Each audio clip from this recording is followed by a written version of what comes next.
आम आदमी पार्टी की सरकार बनन सार जिहड़े मसले उभरे उन्हां चों एक मसला सीगा जदों केंद्रीय गृह मंत्री ने चंडीगढ़ दे विच केंद्रीय जिहड़े सेवा नियम आ ਉਹ लागू करके एक नवीं जिहड़ी आ विपता ਉਹ ਪੰਜਾਬੀਆਂ ਦੇ ਸਿੱਖਾਂ ਦੇ ਵਿਹੜੇ 'ਚ ਸੁੱਟੀ ਸੀ। ਆਮ ਆਦਮੀ ਪਾਰਟੀ ਨੇ ਫਿਰ ਇੱਕ ਦਿਨ ਇਕੱਠ ਸੱਦਿਆ ਤੇ ਉੱਥੇ ਮਤਾ ਪਾਸ ਕਰਤਾ ਵੀ ਚੰਡੀਗੜ੍ਹ ਪੰਜਾਬ ਨੂੰ ਦਿੱਤਾ ਜਾਵੇ। ਮਤਾ ਸੁਣ ਕੇ ਆਮ ਆਦਮੀ ਪਾਰਟੀ ਵਾਲਿਆਂ ਨੇ ਜਾਂ ਹੋਰ ਜਿਨ੍ਹਾਂ ਦੇ ਖਿਆਲਾਤ ਭਾਰਤ ਮਾਤਾ ਕੀ ਜੈ ਵਾਲੇ ਨੇ ਬੜੀਆਂ ਉਹਨਾਂ ਨੇ ਜੱਲੀਆਂ ਪਾਈਆਂ, ਲੁੱਡੀਆਂ ਪਾਈਆਂ।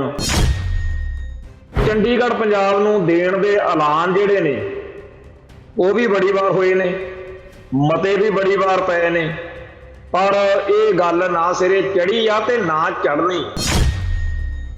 ਭਾਰਤ ਦੀ ਜਨਤਾ ਨੂੰ ਖੂਨ ਖਰਾਬੇ ਦੇ ਰਾਹ ਤਾਂ ਤੋਰ ਸਕਦਾ ਜਿਹੜਾ ਇਸ ਮੌਕੇ ਇਸ ਮੁਲਕ ਦਾ ਹਾਕਮ, ਜਿਹੜੀ ਉਹਦੀ ਫਿਤਰਤ ਇਹ ਲਹੂ ਦੇ ਦਰਿਆ ਵਗਾ ਸਕਦਾ, ਪਰ ਚੰਡੀਗੜ੍ਹ ਪੰਜਾਬ ਨੂੰ। ਅੱਜ ਅੰਗਰੇਜ਼ੀ ਦੇ ਅਖਬਾਰਾਂ ਦੇ ਵਿੱਚ ਇੱਕ ਆਮ ਆਦਮੀ ਪਾਰਟੀ ਦੇ ਰਾਜ ਸਭਾ ਮੈਂਬਰ ਸੁਸ਼ੀਲ ਗੁਪਤਾ ਵਾ ਕੋਈ, ਉਹਦਾ ਬਿਆਨ ਛਪਿਆ। ਉਹ ਕਹਿੰਦਾ ਜੀ ਚੰਡੀਗढ़ ਜਿਹੜਾ ਹੈ, चंडीगढ़ पे हरियाणा का पूरा हक है। अज चंडीगढ़ पंजाब नूं देण दवाउण दीआं गल्लां जदों होईआं तां उधर बीजेपी आ, इत्थे आम आदमी पार्टी आ, उही पंथ ते उही पंजाब ते जिन्हां लोकां नूं बुखार चढ़िया हुंदा भी लोकतंत्र बड़ी वधिया गल आ, जो वोटां पा के आपदे मसले हल कराए जा सकदे आ, उन्हां दे सामणे अज इह गल भी जिहड़ी सरकार तुसीं चुणी आ ਉਹਦੇ ਜਿਹੜੇ ਨੁਮਾਇੰਦੇ ਆ ਉਹ ਆ ਚੱਕਰ ਚਲਾਉਂਦੇ ਫਿਰਦੇ ਆ ਵੀ ਚੰਡੀਗੜ੍ਹ ਤੇ ਹਰਿਆਣਾ ਦਾ ਪੂਰਾ ਹੱਕ ਹੈ। ਸਾਨੂੰ ਪੰਥ ਦਾ ਦਰਦ ਨਹੀਂ ਕਿਤੇ, ਅਸੀਂ ਵੀ ਕੌਮ ਦੀ ਚੜ੍ਹਦੀ ਕਲਾ ਲੋਚਦੇ ਆ। ਹਰ ਰੋਜ਼ ਸਵੇਰੋਂ ਜਾਂਦੇ ਆ ਜੀ ਗੁਰਦੁਆਰਾ ਸਾਹਿਬ ਤੇ ਉੱਥੇ ਅਰਦਾਸ ਬੇਨਤੀ ਕਰਕੇ ਆਈ ਦੀ ਆ ਕਿ ਸੱਚੇ ਪਾਤਸ਼ਾਹ ਕੌਮ ਦੀ ਚੜ੍ਹਦੀ ਕਲਾ ਕਰੀ, ਐ ਚੜ੍ਹਦੀ ਕਲਾ ਹੋ ਜੂ। ਇਹ ਉਹ ਸਿੱਖ ਨੇ ਜਿਨ੍ਹਾਂ ਦਾ ਇੱਕ ਨਕਾਤੀ ਪ੍ਰੋਗਰਾਮ ਆ ਵੀ ਖਾਓ ਪੀਓ ਐਸ਼ ਕਰੋ ਮਿੱਤਰੋ, ਨਜ਼ਾਰੇ ਲਓ ਬਸ, ਚਾਹੇ ਰਾਜ ਭਾਗ ਕਿਸੇ ਦਾ ਆਪਣੇ ਕੰਮ ਦਾ ਰੁਕਣੇ ਨਹੀਂ, ਮੌਜਾਂ ਲੁੱਟੋ। ਪੰਥ ਕਿਹੜੇ ਖੂਹ 'ਚ ਜਾਂਦਾ ਪੰਜਾਬ, ਕਿੱਧਰ ਨੂੰ ਜਾਂਦਾ ਕੋਈ ਮਤਲਬ ਨਹੀਂ। ਪੰਜਾਬ ਦੇ ਹੱਕਾਂ ਲਈ, ਪੰਥ ਦੀ ਚੜ੍ਹਦੀ ਕਲਾ ਲਈ ਲੜਨਾ ਮਰਨਾ ਜਿਨ੍ਹਾਂ ਨੇ ਮਿਥ ਲਿਆ, ਉਹ ਆਪਦੇ ਅੱਖਾਂ ਦੇ ਸਾਹਮਣੇ ਜਿਉਂਦੇ ਜੀ ਭਾਵੇਂ ਹਾਸਲ ਕੁਝ ਨਾ ਹੁੰਦਾ ਦੇਖ ਸਕਣ, ਪਰ ਉਹਨਾਂ ਨੂੰ ਮਰਨ ਵੇਲੇ ਕੋਈ ਮਨ ਵਿੱਚ ਤਕਲੀਫ ਨਹੀਂ ਹੋਊਗੀ। ਉਹਨਾਂ ਨੂੰ ਇਸ ਗੱਲ ਦਾ ਗਰੂਰ ਹੋਊਗਾ, ਸਰੂਰ ਹੋਊਗਾ, ਆਨੰਦ ਹੋਊਗਾ ਕਿ ਆਪਾਂ ਸਾਰੀ ਉਮਰ ਆਪਦੇ ਕੌਮ ਦੇ ਹੀ ਲੜੇ।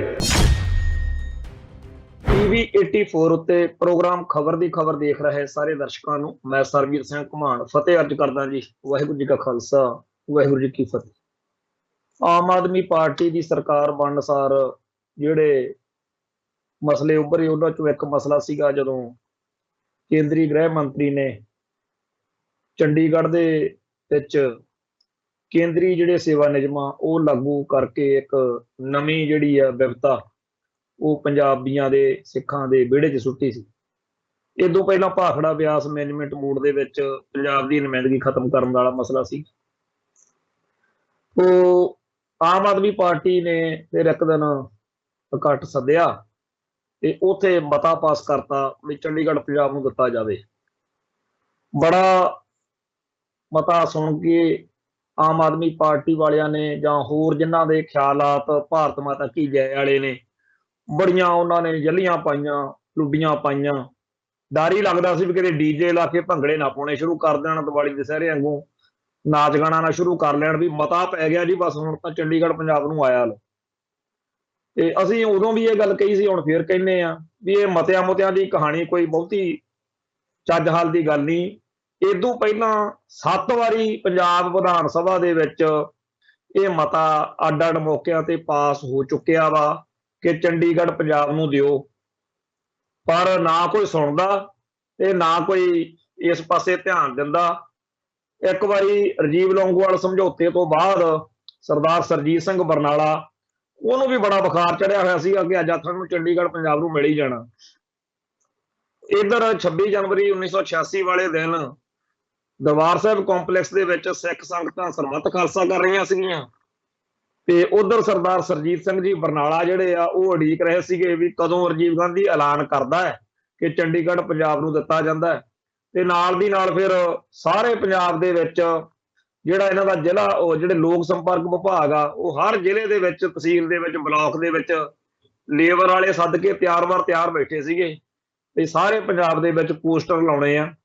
ਜਾਣੀ ਕਿ 27 ਤਰੀਕ ਨੂੰ ਜਦੋਂ ਸਵੇਰੇ ਲੋਕ ਆਪੋ ਆਪਦੇ ਦਰਾਂ ਚੋਂ ਨਿਕਲਣ ਬਾਹਰ ਤਾਂ ਹਰ ਕੰਧ ਉੱਤੇ ਇਹੀ ਲਿਖਿਆ ਹੋਇਆ ਮਿਲੇ ਕਿ ਚੰਡੀਗੜ੍ਹ ਪੰਜਾਬ ਨੂੰ ਦੇਣ ਲਈ ਪੰਜਾਬ ਰਾਜੀਵ ਗਾਂਧੀ ਦਾ ਧੰਨਵਾਦ ਕਰਦਾ ਹੈ।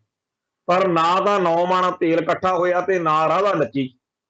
ਚੰਡੀਗੜ੍ਹ ਉਹਨਾਂ ਨੇ ਪੰਜਾਬ ਨੂੰ ਨਾ ਦੇਣਾ ਸੀ ਨਾ ਦਿੱਤਾ ਤੇ ਬਰਨਾਲਾ ਸਾਹਿਬ ਬੇਸ਼ਰਮੀ ਦੇ ਨਾਲ ਉਸ ਕੁਰਸੀ ਨੂੰ ਚਿੰਬੜੇ ਰਹੇ। ਜੇ ਅਣਖ ਗੈਰਤ ਵਾਲੇ ਹੁੰਦੇ ਤੇ ਮਾਰ ਕੇ ਠੋਕਰ ਅੱਗੇ ਤੁਰ ਜਾਂਦੇ। ਬਾਅਦ ਚ ਵੀ ਸਰਕਾਰ ਡਿਸਮਿਸ ਹੀ ਕਰਾਈ ਸੀਗੀ।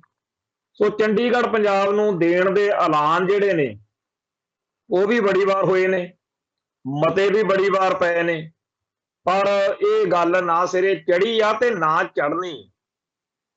ਉਹ ਸਾਰੇ ਭਾਰਤ ਦੀ ਜਨਤਾ ਨੂੰ ਖੂਨ ਖਰਾਬੇ ਦੇ ਰਾਹ ਤਾਂ ਤੋਰ ਸਕਦਾ ਜਿਹੜਾ ਇਸ ਮੌਕੇ ਇਸ ਮੁਲਕ ਦਾ ਹਾਕਮ ਆ, ਜਿਹੜੀ ਉਹਦੀ ਫਿਤਰਤ ਆ, ਇਹ ਲਹੂ ਦੇ ਦਰਿਆ ਵਗਾ ਸਕਦਾ, ਪਰ ਚੰਡੀਗੜ੍ਹ ਪੰਜਾਬ ਨੂੰ ਨਹੀਂ ਦੇਣਾ।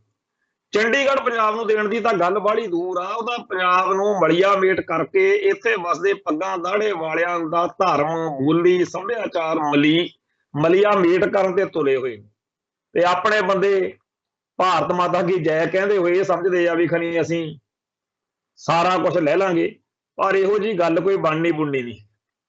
ਖੈਰ ਅਗਲਿਆਂ ਨੂੰ ਚਾਅ ਚੜਿਆ ਹੋਇਆ। ਅੱਜ ਅੰਗਰੇਜ਼ੀ ਦੇ ਅਖਬਾਰਾਂ ਦੇ ਵਿੱਚ ਇੱਕ ਆਮ ਆਦਮੀ ਪਾਰਟੀ ਦੇ ਰਾਜ ਸਭਾ ਮੈਂਬਰ ਸੁਸ਼ੀਲ ਗੁਪਤਾ ਵਾ ਕੋਈ, ਉਹਦਾ ਬਿਆਨ ਛਪਿਆ। ਉਹ ਕਹਿੰਦਾ ਜੀ ਚੰਡੀਗੜ੍ਹ ਜਿਹੜਾ ਹੈ, चंडीगढ़ पे हरियाणा का पूरा हक है। आधा चंडीगढ़ हरियाणा का है और आधा पंजाब का है। और दसो ਇਹ ਆ ਆਮ ਆਦਮੀ ਪਾਰਟੀ ਜਿਹਨੂੰ ਹੁਣੇ ਸਾਰੇ ਪੰਜਾਬ ਨੇ 92 ਸੀਟਾਂ ਦੇ ਕੇ ਪੰਜਾਬ ਦੇ ਵਿੱਚ ਸੱਤਾ ਬਖਸ਼ੀ। ਇਹਨਾਂ ਲੋਕਾਂ ਨੂੰ ਤਾਂ ਇਹ ਹੋਣਾ ਚਾਹੀਦਾ ਕਿ ਸਾਨੂੰ ਪੰਜਾਬ ਦਾ ਥੈਂਕਫੁਲ ਹੋਣਾ ਚਾਹੀਦਾ। ਸਾਰੇ ਭਾਰਤ ਵਿੱਚ ਸਾਡੇ ਜੁੱਤੀਆਂ ਪੈਂਦੀਆਂ ਨੇ, ਪੰਜਾਬ ਦੇ ਲੋਕਾਂ ਨੇ ਸਾਨੂੰ ਇੱਥੇ ਗੱਦੀ ਬਖਸ਼ਤੀ। ਆਮ ਆਦਮੀ ਪਾਰਟੀ ਦਾ ਲੀਡਰ ਜਿਹੜਾ ਕੇਜਰੀਵਾਲ ਆ, ਜਿੰਨੀ ਜੂਤ ਪਤਾਣ ਜਿਵੇਂ ਉਹਨੂੰ ਜਲੀਲ ਕੀਤਾ ਦਿੱਲੀ ਦੇ ਵਿੱਚ ਵਾਰ-ਵਾਰ, ਮਾੜਾ ਜਿਹਾ ਕੋਈ ਗੂਗਲ ਤੇ ਲਿਖ ਦੇਵੇ ਕੇਜਰੀਵਾਲ ਤੇ ਕਲਿੱਕ ਕਰੀਏ ਤੇ ਨਾਲ ਦੀ ਨਾਲ ਉਹਦੀਆਂ ਫੋਟੋਆਂ ਆ ਜਾਣਗੀਆਂ 15-20, ਜਿਹਦੇ ਵਿੱਚ ਕਿਸੇ ਨੇ ਉਹਦੇ ਥੱਪੜ ਮਾਰਤਾ, ਕਦੇ ਕਿਸੇ ਨੇ ਦਿੱਲੀ 'ਚ ਉਹਦੇ ਸਹਾਈ ਡੋਲਤੀ, ਕਦੇ ਕਿਸੇ ਨੇ ਕੁਛ ਕਰਤਾ। ਉਹ ਸਾਰਾ ਕੁਝ ਪੰਜਾਬ ਦਾ ਜਿਹੜਾ ਸਾਡਾ ਆਵਾਮ ਆ ਜਾਂ ਲੋਕ ਆ, ਇਹੋ ਜਿਹੀਆਂ ਹਰਕਤਾਂ ਨਹੀਂ ਕਰਦੇ ਹੁੰਦੇ। ਸਾਡੇ ਲੋਕਾਂ ਨੇ ਇੱਥੇ ਬਾਦਲਕਿਆਂ ਤੋਂ, ਕਾਂਗਰਸੀਆਂ ਤੋਂ, ਭਾਜਪਾਈਆਂ ਤੋਂ ਜਾਂ ਹੋਰ ਜਿਹੜੀਆਂ ਰਵਾਇਤੀ ਪਾਰਟੀਆਂ ਸੀ ਉਹਨਾਂ ਤੋਂ ਅੱਕੇ ਹੋਇਆਂ ਨੇ ਆਮ ਆਦਮੀ ਪਾਰਟੀ ਨੂੰ ਪੰਜਾਬ ਦੇ ਵਿੱਚ ਪੂਰਾ ਬਣਦਾ ਥਾਂ ਦਿੱਤਾ। 92 ਸੀਟਾਂ ਦਿੱਤੀਆਂ। ਜਿਨ੍ਹਾਂ ਲੋਕਾਂ ਨੂੰ ਬੁਖਾਰ ਚੜਿਆ ਹੁੰਦਾ ਵੀ ਲੋਕਤੰਤਰ ਬੜੀ ਵਧੀਆ ਗੱਲ ਆ, ਉਹ 'ਚ ਵੋਟਾਂ ਪਾ ਕੇ ਆਪਦੇ ਮਸਲੇ ਹੱਲ ਕਰਾਏ ਜਾ ਸਕਦੇ ਆ, ਉਹਨਾਂ ਦੇ ਸਾਹਮਣੇ ਅੱਜ ਇਹ ਗੱਲ ਵੀ ਜਿਹੜੀ ਸਰਕਾਰ ਤੁਸੀਂ ਚੁਣੀ ਆ ਉਹਦੇ ਜਿਹੜੇ ਨੁਮਾਇੰਦੇ ਆ ਉਹ ਆ ਚੱਕਰ ਚਲਾਉਂਦੇ ਫਿਰਦੇ ਆ ਵੀ ਚੰਡੀਗੜ੍ਹ ਤੇ ਹਰਿਆਣਾ ਦਾ ਪੂਰਾ ਹੱਕ ਹੈ। ਹੁਣ ਜਿਹੜੀ ਪਾਰਟੀ ਪੰਜਾਬ ਵਿਧਾਨ ਸਭਾ ਦੇ ਵਿੱਚ ਮਤੇ ਪਾ ਕੇ ਆਪਦੇ ਸਮਰਥਕਾਂ ਦੇ ਰਾਹੀਂ ਇੱਥੇ ਪੂਰੀ ਫੂਕ ਬਣਾਈ ਫਿਰਦੀ ਆ, ਹਵਾ ਬਣਾਈ ਫਿਰਦੀ ਆ ਵੀ ਅਸੀਂ ਤਾਂ ਬਸ ਚੰਡੀਗੜ੍ਹ ਪੰਜਾਬ ਨੂੰ ਦਬਾ ਦੇਣਾ, ਉਸੇ ਪਾਰਟੀ ਦੇ ਮੈਂਬਰ ਪਾਰਲੀਮੈਂਟ ਸੁਸ਼ੀਲ ਗੁਪਤਾ ਉਹ ਉੱਥੇ ਕਹਿ ਰਹੇ ਨੇਗੇ ਕਿ ਚੰਡੀਗੜ੍ਹ ਦੇ ਉੱਤੇ ਪੰਜਾਬ ਵਾਂਗੂ ਹੀ ਹਰਿਆਣੇ ਦਾ ਪੂਰਾ ਹੱਕ ਆ। ਔਰ ਇਹੋ ਜਿਹਾ ਹੀ ਕਮਲ ਇਹਨਾਂ ਲੋਕਾਂ ਨੇ ਦਰਿਆਈ ਪਾਣੀਆਂ ਬਾਰੇ ਕੁੱਟਣਾ। ਮੈਂ ਇੱਕ ਗੱਲ ਅਕਸਰ ਜਦੋਂ ਕਿਤੇ ਬੈਠਾ ਖੜਾ ਹੋਵਾਂ ਆਪਦੇ ਯਾਰਾਂ ਦੋਸਤਾਂ 'ਚ ਕਹਿੰਦਾ ਹੁੰਨਾ ਕਿ ਹਮਾਰਾ ਕੋਈ ਨਹੀਂ ਹੈ ਜੀ, ਹਮਾਰਾ ਸਤਿਗੁਰ ਪਿਆਰਾ ਜੀ। ਇੱਕ ਤੱਕਿਆ ਸਹਾਰਾ ਬਸ ਤੇਰਾ ਤੇ ਹੋਰ ਸਭ ਢਾਈਆਂ ਢੇਰੀਆਂ। ਮੇਰਾ ਰੁੱਸੇ ਨਾ ਕਲਗੀਆਂ ਵਾਲਾ ਤੇ ਜੱਗ ਭਾਵੇਂ ਸਾਰਾ ਰੁੱਸ ਜੇ। ਉਸ ਗੁਰੂ ਸਾਹਿਬ ਦੇ ਉੱਤੇ ਭਰੋਸਾ ਕਰਕੇ ਉਹਦੇ ਉੱਤੇ ਡੋਰੀਆਂ ਛੱਡ ਕੇ ਪੰਜਾਬ ਦੇ ਹੱਕਾਂ ਲਈ, ਪੰਥ ਦੀ ਚੜ੍ਹਦੀ ਕਲਾ ਲਈ ਲੜਨਾ ਮਰਨਾ ਜਿਨ੍ਹਾਂ ਨੇ ਮਿਥ ਲਿਆ, ਉਹ ਆਪਦੇ ਅੱਖਾਂ ਦੇ ਸਾਹਮਣੇ ਜਿਉਂਦੇ ਜੀ ਭਾਵੇਂ ਹਾਸਲ ਕੁਝ ਨਾ ਹੁੰਦਾ ਦੇਖ ਸਕਣ, ਪਰ ਉਹਨਾਂ ਨੂੰ ਮਰਨ ਵੇਲੇ ਕੋਈ ਮਨ ਵਿੱਚ ਤਕਲੀਫ ਨਹੀਂ ਹੋਊਗੀ। ਉਹਨਾਂ ਨੂੰ ਇਸ ਗੱਲ ਦਾ ਗਰੂਰ ਹੋਊਗਾ, ਸਰੂਰ ਹੋਊਗਾ, ਆਨੰਦ ਹੋਊਗਾ ਕਿ ਆਪਾਂ ਸਾਰੀ ਉਮਰ ਆਪਦੇ ਕੌਮ ਲਈ ਲੜੇ। ਤੇ ਦੂਜੇ ਪਾਸੇ ਜਿਹੜੇ ਕਹਿੰਦੇ ਆ ਕੋਈ ਪੰਗਾ ਹੀ ਨਾ ਪੈ ਜੇ, ਕਿਤੇ CID ਦੇ ਕਾਗਜ਼ਾਂ 'ਚ ਆਪਣਾ ਨਾਂ ਹੀ ਨਾ ਚੜ੍ਹ ਜੇ, ਆਪਾਂ ਤਾਂ ਮੁੰਡੇ ਕੁੜੀਆਂ ਨੂੰ ਬਾਹਰ ਭੇਜਣਾ, ਆਪਾਂ ਤਾਂ ਰੋਟੀ ਰੱਜ ਕੇ ਖਾਣੀ ਹੈ, ਆਪਾਂ ਨੂੰ ਕੋਈ ਜਿਹੜਾ ਹੈਗਾ ਸ਼ਾਂਤੀ ਚਾਹੀਦੀ। ਉਹ ਇਹ ਜਿਹੜੇ ਸ਼ਾਂਤੀ ਚਾਹੀਦੀ ਮਾਰਕਾ ਲੋਕ ਨੇ ਸਿੱਖਾਂ ਦੇ ਵਿੱਚ, ਇਹਨਾਂ ਨੇ ਜਦੋਂ ਕਿਤੇ ਭਾਣਾ ਵਾਪਰਿਆ, ਜਿਵੇਂ ਨਵੰਬਰ 84 ਚ ਹੋਇਆ ਸੀ, ਉਦੋਂ ਪਹਿਲਾਂ ਬੜੇ ਸੀਗੇ ਦਿੱਲੀ ਦੇ ਵਿੱਚ ਜਿਹੜੇ ਕਹਿੰਦੇ ਸੀ ਆ ਪੰਜਾਬ ਦੇ ਸਿੱਖ ਐਵੇਂ ਕੌਲੇ, ਕਦੇ ਦਰਿਆਈ ਪਾਣੀ, ਕਦੇ ਚੰਡੀਗੜ੍ਹ, ਕਦੇ ਅਨੰਦਪੁਰ ਦਾ ਮਾਤਾ, ਕਦੇ ਕੁਛ ਕਰਦੇ ਫਿਰਦੇ ਆ, ਇਹਨਾਂ ਨੂੰ ਸ਼ਾਂਤੀ ਨਾਲ ਟਿਕ ਕੇ ਬਹਿਣਾ ਨਹੀਂ ਆਉਂਦਾ ਹੈਗਾ। ਕੀ ਕਰਨਾ ਪਾਣੀ, ਤੁਸੀਂ ਕੀ ਕਰਨਾ ਚੰਡੀਗੜ੍ਹ, ਆਰਾਮ ਦੇ ਨਾਲ ਆਪਦਾ ਕੰਮ ਕਰੋ, ਰੋਟੀ ਖਾਓ। ਇਹ ਤਾਂ ਜੀ ਐਵੇਂ ਸਿਆਸੀ ਚੋਚਲੇ ਨੇ, ਸਿਆਸਤ ਚੱਲਦੀ। ਜਿੱਦਾਂ ਗਲ ਚ ਪਾ ਕੇ ਟਾਇਰ ਭਾਰਤ ਮਾਤਾ ਕੀ ਜੈ ਵਾਲੇ ਆ ਗਏ ਨਾ, ਜਦੋਂ ਰੇਪ ਹੋਣ ਲੱਗਿਆ ਧੀਆਂ ਭੈਣਾਂ ਨਾਲ, ਜਦੋਂ ਗੁਰੂ ਗ੍ਰੰਥ ਸਾਹਿਬ ਦੇ ਸਰੂਪਾਂ ਦੀ, ਗੁਰਦੁਆਰਾ ਸਾਹਿਬਾਨ ਦੀ ਬੇਹੁਰਮਤੀ ਹੋਣ ਲੱਗੀ, ਉਦੋਂ ਕਈਆਂ ਦੇ ਮਰਨ ਤੋਂ ਪਹਿਲਾਂ ਕਈਆਂ ਦੇ ਮਨ ਚ ਆਇਆ ਹੋਣਾ, ਯਾਰ ਅਸੀਂ ਆਪਦੀ ਕੌਮ ਨੂੰ ਐਵੇਂ ਗਾਲਾਂ ਕੱਢਦੇ ਰਹੇ, ਅਸੀਂ ਉਹਨਾਂ ਸੂਰਮਿਆਂ ਦੀ ਜੇ ਬੋਲੀ ਨਹੀਂ ਸੀ ਬੋਲ ਸਕਦੇ, ਅਸੀਂ ਉਹਨਾਂ ਦੇ ਨਾਲ ਨਹੀਂ ਸੀ ਤੁਰ ਸਕਦੇ, ਘੱਟੋ ਘੱਟ ਉਹਨਾਂ ਦੇ ਰਾਹ 'ਚ ਰੋੜੇ ਤਾਂ ਨਾ ਟਕਾਉਣੇ। ਅੱਜ ਆਹ ਲੋਕ ਜਿਹੜੇ ਸਾਡੇ ਗਲਾਂ 'ਚ ਟਾਇਰ ਪਾਉਂਦੇ ਫਿਰਦੇ ਆ, ਅੱਜ ਆਹ ਲੋਕ ਜਿਹੜੇ ਸਾਡੀ ਇੱਜ਼ਤ ਨੂੰ ਹੱਥ ਪਾ ਰਹੇ ਨੇ, ਸਾਨੂੰ ਘਰਾਂ 'ਚੋਂ ਧੂ ਕੇ ਕੇਸਾਂ ਤੋਂ ਫੜ ਕੇ ਮਾਰ ਰਹੇ ਨੇ, ਇਹ ਲੋਕ ਜਿਹੜਾ ਕੁਝ ਕਰ ਰਹੇ ਆ, ਇਹਨਾਂ ਨੇ ਤਾਂ ਇਹੀ ਕੁਝ ਕਰਨਾ ਸੀ, ਪਰ ਅਸੀਂ ਕੀ ਕੀਤਾ? ਇਹ ਭਾਰਤ ਮਾਤਾ ਵਾਲੇ ਦਾ ਆਪਦੀ ਭਾਰਤ ਮਾਤਾ ਨੂੰ ਸਮਰਪਿਤ ਹੋ ਕੇ ਅਸੀਂ ਆਪਦੀ ਕੌਮ ਨੂੰ ਸਮਰਪਿਤ ਕਿਉਂ ਨਾ ਹੋ? ਅਸੀਂ ਆਪਦੇ ਕੌਮ ਦੇ ਹੱਕਾਂ ਲਈ ਲੜਨ ਵਾਲਿਆਂ ਦਾ ਸਾਥ ਸਹਿਯੋਗ ਕਿਉਂ ਨਹੀਂ ਦਿੱਤਾ? ਬੜੇ ਲੋਕ ਤੁਹਾਨੂੰ ਟੱਕਰਨਗੇ ਜਿਹੜੇ ਅੱਜ ਵੀ ਕਹਿਣਗੇ ਕਿ ਜਿਹੜੀਆਂ ਚੰਡੀਗੜ੍ਹ ਪੰਜਾਬ ਨੂੰ ਦੇਣ ਦੀਆਂ ਗੱਲਾਂ, ਇਹ ਜੀ ਦਰਿਆਈ ਪਾਣੀਆਂ ਦਾ ਮਸਲਾ, ਇਹ ਛੱਡੋ ਜੀ, ਪਹਿਲਾਂ ਵੀ ਬੜੇ ਲੋਕ ਲੱਗੇ ਰਹੇ ਆ, ਕੀ ਖੱਟਿਆ? ਐਂ ਗੱਲ ਕਰਦੇ ਆ ਜਿਵੇਂ ਲਾਲਾ ਜੀ ਦੀ ਹੱਟੀ ਹੁੰਦੀ ਆ ਵੀ ਕੋਈ ਖੱਟਣ ਨੂੰ ਬੈਠੇ ਹੋਈ। ਜਿਨ੍ਹਾਂ ਸੂਰਮਿਆਂ ਨੇ ਪੰਜਾਬ ਦੇ ਦਰਿਆਈ ਪਾਣੀਆਂ ਲਈ, ਪੰਜਾਬ ਦੇ ਹੱਕਾਂ ਲਈ ਜਾਨਾਂ ਵਾਰਤੀਆਂ, ਉਹਨਾਂ ਨੂੰ ਇਹ ਸਮਝਦੇ ਆ ਵੀ ਖਨੀ ਉਹ ਕੋਈ ਵਪਾਰੀ ਸੀ ਜਿਨ੍ਹਾਂ ਨੇ ਕੋਈ ਕਾਰੋਬਾਰ ਸ਼ੁਰੂ ਕੀਤਾ ਸੀਗਾ ਤੇ ਉਹਦੇ 'ਚ ਕੁਝ ਖੱਟਿਆ ਨਹੀਂ ਹੈਗਾ। ਕਿਸੇ ਪੰਥਕ ਦਰਦ ਵਾਲੇ ਨੂੰ ਪੁੱਛ ਕੇ ਦੇਖੋ ਉਹਨੇ ਕੀ ਖੱਟਿਆ, ਪੁੱਛ ਲੈਂਦੀ ਆ ਦੁਨੀਆ, ਕੀ ਖੱਟਿਆ ਜੀ? ਕਹਿੰਦੇ ਇੰਨਾ ਖੂਨ ਖਰਾਬਾ ਹੋ ਗਿਆ, ਇੰਨਾ ਕਤਲੇਆਮ ਹੋ ਗਿਆ, ਬੜਾ ਨੁਕਸਾਨ ਹੋ ਗਿਆ ਜੀ। ਪੰਜਾਬ ਨਾ ਸਾਰੇ ਭਾਰਤ ਨਾਲੋਂ 40-50 ਸਾਲ ਪਿੱਛੇ ਚਲੇ ਗਿਆ ਜੀ, ਇਹ ਸਾਰਾ ਕੰਮ ਬੜਾ ਔਖਾ ਹੋ ਗਿਆ। ਇਦਾਂ ਦੀ ਗੱਲ ਕਰਨ ਵਾਲੇ ਸਾਡੇ ਆਲੇ ਦੁਆਲੇ, ਸਾਡੇ ਘਰਾਂ 'ਚ ਬੜੇ ਟੱਕਰ ਜਾਂਦੇ।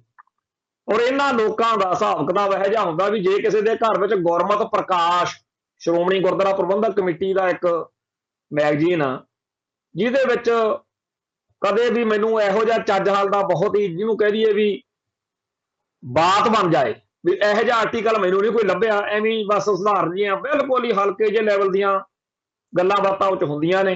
ਗੁਰਮਤਿ ਪ੍ਰਕਾਸ਼ ਇਵੇਂ ਹੀ ਸਿੱਖ ਸੁਧਾਰ ਦੀ, ਸਿੱਖ ਸੱਭਿਆਚਾਰ ਦੀ ਗੱਲ ਕਰਨ ਵਾਲੇ ਕਈ ਹੋਰ ਮੈਗਜ਼ੀਨ ਨੇ, ਜਿਨ੍ਹਾਂ ਦੇ ਵਿੱਚ ਕੋਈ ਤਲਖ, ਕੋਈ ਤਿੱਖੀ, ਕੋਈ ਬਹੁਤ ਹੀ ਜ਼ਿਆਦਾ ਪੰਥਕ ਦਰਦ ਵਾਲੀ, ਪੀੜ ਵਾਲੀ ਕੋਈ ਗੱਲ ਨਹੀਂ ਹੁੰਦੀ।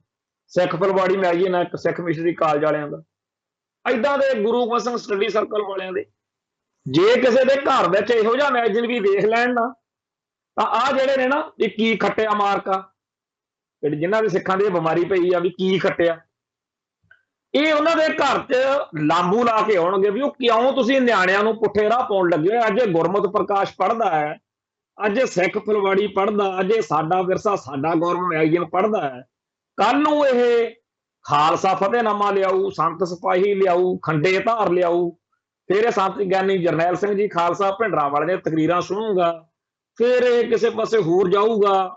ਛੱਡੋ ਪਰਾਂ ਇਹਨੂੰ, ਐਵੇਂ ਕਿਸੇ ਪਾਸੇ ਜਿਹੜਾ ਹੈਗਾ ਤਾਰ-ਬੂਰ ਕੱਢੋ, ਇਹਨੂੰ ਇਹਦਾ ਭਵਿੱਖ ਬਣਾਓ, ਇਹਨੂੰ ਕੈਨੇਡਾ ਅਮਰੀਕਾ ਉੱਪਰਦਾ ਕਰੋ, ਉੱਥੇ ਨਜ਼ਾਰੇ ਲਵੇ, ਮੌਜਾਂ ਕਰੇ, ਲੁੱਡੀਆਂ ਪਾਵੇ, ਇੱਥੇ ਇਹਨੇ ਕੀ ਲੈਣਾ? ਉਹ ਸਿੱਖ ਬੱਚਾ ਜਿਹੜਾ ਮਾੜਾ ਮੋਟਾ ਪੰਥ ਦਾ, ਕੌਮ ਦਾ ਹਜੇ ਊੜਾ ਆੜਾ ਹੀ ਸਿੱਖਣ ਲੱਗਿਆ ਹੁੰਦਾ, ਉਹ ਹੈਰਾਨ ਪਰੇਸ਼ਾਨ ਹੋ ਜਾਂਦਾ ਕਿ ਸਾਡੇ ਰਿਸ਼ਤੇਦਾਰਾਂ ਦੇ ਵਿੱਚ ਇਸ ਚੀਜ਼ ਨੂੰ, ਸਿੱਖੀ ਨਾਲ ਜੋੜਨ ਨੂੰ ਇਸ ਤਰੀਕੇ ਨਾਲ ਲਿਆ ਜਾਂਦਾ। ਮਤਲਬ ਸਿੱਖਾਂ ਦਾ ਕੋਈ ਮੁੰਡਾ ਦਾਰੂ ਪੀਵੇ, ਨਸ਼ੇ ਕਰੇ, ਪੁੱਠੇ ਚੱਜ ਕਰੇ, ਉਦੋਂ ਕੋਈ ਸਮੱਸਿਆ ਨਹੀਂ, ਪਰ ਜੇਕਰ ਸਿੱਖਾਂ ਦਾ ਮੁੰਡਾ ਸਿੱਖ ਲਿਟਰੇਚਰ ਪੜ੍ਹਨਾ ਸ਼ੁਰੂ ਕਰੇ, ਸਿੱਖੀ ਵੱਲ ਨੂੰ ਮੁੜੇ, ਫਿਰ ਬੜੀ ਤਕਲੀਫ ਆ। ਸਾਡੇ ਇੱਕ ਸੱਜਣ ਹੈ, ਉਹ ਇੱਕ ਵਾਰ ਦਿਲ ਦੀ ਗੱਲ ਮੇਰੇ ਨਾਲ ਕਰਨ ਲੱਗਿਆ, ਕਹਿੰਦਾ ਜੀ ਮੈਂ ਜਦੋਂ ਤੁਹਾਡੇ ਵਰਗੇ ਮਿੱਤਰ ਪਿਆਰਿਆਂ ਦੇ ਮੇਲ ਜੋਲ ਤੋਂ ਬਾਅਦ ਵਿੱਚ ਸਿੱਖ ਕੌਮ ਵਾਲੇ ਪਾਸੇ ਆਇਆ, ਪੰਥਕ ਦਰਦ ਵਾਲੇ ਪਾਸੇ ਆਇਆ। ਮੈਂ ਸੋਸ਼ਲ ਮੀਡੀਆ ਉੱਤੇ ਸ਼ਹੀਦਾਂ ਦੀਆਂ ਫੋਟੋਆਂ ਜੀਵਨੀਆਂ ਸ਼ੇਅਰ ਕਰਨੀਆਂ ਸ਼ੁਰੂ ਕੀਤੀਆਂ ਤਾਂ ਸਾਡੀ ਰਿਸ਼ਤੇਦਾਰੀ ਦੇ ਵਿੱਚੋਂ ਕਈਆਂ ਨੂੰ ਇਤਰਾਜ਼ ਹੋਇਆ ਤੇ ਉਹ ਸਾਂਝਾ ਇਤਰਾਜ਼ ਫਿਰ ਸਾਡੇ ਮਾਮੇ ਕੋਲੇ ਉੱਪੜਦਾ ਕੀਤਾ ਗਿਆ। ਮੇਰੇ ਮਾਮਾ ਜੀ ਮੇਰੇ ਮੰਮੀ ਪਾਪਾ ਨੂੰ ਬਿਠਾ ਕੇ ਕਹਿੰਦੇ ਵੀ ਇਹ ਆਪਣਾ ਕਾਕਾ ਜਿਹੜਾ ਹੈ ਵੀ ਇਹ ਸੋਸ਼ਲ ਮੀਡੀਆ ਤੇ ਬੜੀਆਂ ਪੁੱਠੀਆਂ ਸਿੱਧੀਆਂ ਗੱਲਾਂ ਲਿਖਦਾ ਤੇ ਕੱਲ ਨੂੰ ਕੋਈ ਪੰਗਾ ਪੈ ਜਾਊਗਾ ਤੇ ਅਸੀਂ ਫਿਰ ਨੌਕਰੀਆਂ ਕਰਨੀਆਂ ਸਰਕਾਰੀ, ਸਾਨੂੰ ਔਖਾ ਹੋ ਜਾਊਗਾ, ਇਹਨੂੰ ਇਸ ਪਾਸੋਂ ਰੋਕੋ। ਤੇ ਉਹ ਕਹਿੰਦਾ ਵੀ ਮੇਰੀ ਮੰਮੀ ਕਹਿੰਦੀ ਵੀ ਆ ਬੈਠਾ ਕੋਲੇ ਵੀ ਤੂੰ ਹੀ ਭਾਈ ਜਵਾਬ ਦੇ ਦੇ।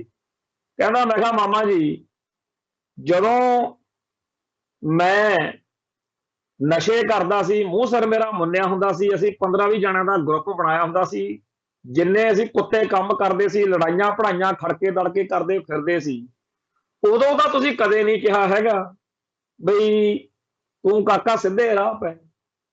ਤੁਸੀਂ ਉਦੋਂ ਜਦੋਂ ਮੇਰੇ ਤੇ ਪਰਚੇ ਦਰਜ ਹੁੰਦੇ ਸੀ, ਜਦੋਂ ਇੱਕ ਵਾਰੀ ਪੁਲਿਸ ਦਾ ਪੰਗਾ ਪੈ ਗਿਆ ਉਦੋਂ ਤੁਹਾਨੂੰ ਫੋਨ ਕੀਤਾ ਤੇ ਤੁਸੀਂ ਉਦੋਂ ਨਹੀਂ ਕਿਹਾ ਕਿ ਆ ਜਾ 4 ਦਿਨ ਇੱਥੇ ਰਾਤ ਕੱਟ ਲਾ। ਜਦੋਂ ਮੇਰਾ ਅੱਜ ਸਹੀ ਪਾਸੇ ਤੁਰਨ ਦਾ ਮੂਡ ਬਣ ਗਿਆ ਤੇ ਮੈਨੂੰ ਬੇਸ਼ੱਕ ਦੀ ਇਸ ਰਾਹ ਤੇ ਚੱਲਦਿਆਂ ਹੋਇਆਂ ਥਾਣੇ ਕਚਹਿਰੀਆਂ ਦੇਖਣੇ ਪੈ ਵੀ ਜਾਣ, ਘੱਟੋ ਘੱਟ ਜਦੋਂ ਤੁਸੀਂ ਹੁਣ ਮੈਨੂੰ ਜਵਾਬ ਦੇਵੋਗੇ ਨਾ ਕਿ ਕਾਕਾ ਇੱਧਰ ਨਾ ਆਈ ਜੇ ਤੇਰਾ ਪੁਲਿਸ ਦਾ ਪੰਗਾ ਪਿਆ ਹੋਇਆ ਕਿਸੇ ਪੰਥਕ ਮਸਲੇ 'ਚ, ਤਾਂ ਮੈਨੂੰ ਕੋਈ ਹਿਰਖ ਨਹੀਂ ਹੋ। ਮੈਨੂੰ ਹੁਣ ਇਸ ਗੱਲ ਦੇ ਉੱਤੇ ਕੋਈ ਤੁਹਾਡੇ ਤੋਂ ਕੁਝ ਨਹੀਂ ਚਾਹੀਦਾ। ਹੁਣ ਮੇਰਾ ਤਾਂ ਇਹ ਰਾਹ ਬਣ ਗਿਆ, ਤੁਸੀਂ ਵਰਤਣਾ ਨਹੀਂ ਵਰਤਣਾ ਉਹ ਤੁਹਾਡੀ ਮੌਜ ਆ। ਘੱਟੋ ਘੱਟ ਮੈਨੂੰ ਇਸ ਰਾਹ ਤੋਂ ਹੁਣ ਮੁੜਨ ਵੜਾਉਣ ਦਾ ਕੋਈ ਮੇਰਾ ਵਿਚਾਰ ਨਹੀਂ। ਉਸ ਨੌਜਵਾਨ ਵਾਂਗੂ ਸਾਡੇ ਆਲੇ ਦੁਆਲੇ 'ਚ ਬੇਅੰਤ ਸਾਨੂੰ ਇਸ ਵੇਲੇ ਨੌਜਵਾਨ ਭਰਾ ਮਿਲਦੇ ਆ ਜਿਹੜੇ ਕੌਮੀ ਦਰਦ ਨਾਲ ਭਰੇ ਹੋਏ ਨੇ, ਆਪਦੇ ਪੰਥਕ ਫਰਜ਼ ਪਛਾਣਦੇ ਆ, ਪਰ ਉਹਨਾਂ ਨੂੰ ਡਰਾਉਣ, ਉਹਨਾਂ ਨੂੰ ਲੁਕ ਕੇ ਬੈਠਣ ਲਈ ਕਹਿਣ ਵਾਲੇ, ਉਹ ਤੁਹਾਨੂੰ ਨਹੀਂ ਪਤਾ ਹੈਗਾ 1978 ਤੋਂ ਬਾਅਦ ਅਸੀਂ 84 ਵਾਲਾ ਦੌਰ ਦੇਖਿਆ, ਬੜਾ ਮਾੜਾ ਕੰਮ ਸੀ। ਤੁਸੀਂ ਕਿਸੇ ਇਹੋ ਜਿਹੇ ਚੱਕਰ 'ਚ ਫਸ ਜਾਣਾ, ਸਾਨੂੰ ਵੀ ਸਾਡੇ ਵੀ ਛਿੱਤਰ ਪਵਾਉਗੇ। ਕੀ ਖੱਟਿਆ ਇਹਨਾਂ ਨੇ, ਇਹ ਗੱਲ ਬੜੀ ਚੱਲਦੀ। ਹੁਣ ਜਿਹੜਾ ਖੱਟਣ ਕਮਾਉਣਾ ਉਹਦੇ ਬਾਰੇ ਜੇ ਗੱਲ ਕਰੀਏ ਤਾਂ ਇਉਂ ਲੱਗਦਾ ਜਿਵੇਂ ਕੋਈ 3-4 ਪੁੱਤਾਂ ਵਾਲੀ ਮਾਂ ਜਿਹੜੀ ਆ ਉਹ ਬਾਜ਼ਾਰ 'ਚ ਲੰਘੀ ਜਾਂਦੀ ਹੋਵੇ ਤੇ ਉਹਨੂੰ ਗੁੰਡੇ ਬਦਮਾਸ਼ ਜਿਹੜੇ ਆ ਉਹਨੂੰ ਹੱਥ ਪਾਉਣ ਦੀ ਕੋਸ਼ਿਸ਼ ਕਰਨ, ਇੱਜ਼ਤ ਨੂੰ ਹੱਥ ਪਾਉਣ ਦੀ, ਤੇ ਉਹ ਜਿਹੜੇ ਨਿਆਣੇ ਆ ਨਾਲ ਉਹ ਬੇਸ਼ੱਕ ਇੰਨੇ ਨਿੱਕੇ ਨੇ ਕਿ ਉਹ ਮਾਂ ਤੋਂ ਬਦਮਾਸ਼ਾਂ ਨੂੰ ਬਚਾ ਨਹੀਂ ਸਕਦੇ, ਪਰ ਉਹਨਾਂ ਦਾ ਫਰਜ਼ ਬਣਦਾ ਸੀਗਾ ਇੱਕ ਮਾਂ ਨੂੰ, ਮਾਂ ਦੀ ਇੱਜ਼ਤ ਨੂੰ ਹੱਥ ਪੈਂਦਾ ਦੇਖ ਕੇ ਪੁੱਤ ਜਿਹੜਾ ਹੈਗਾ ਉਹ ਦੜ ਵੱਟ ਕੇ ਨਹੀਂ ਬਹਿ ਸਕਦਾ, ਚਾਹੇ ਉਹ 6 ਸਾਲਾਂ ਦਾ ਚਾਹੇ 16 ਸਾਲਾਂ ਦਾ।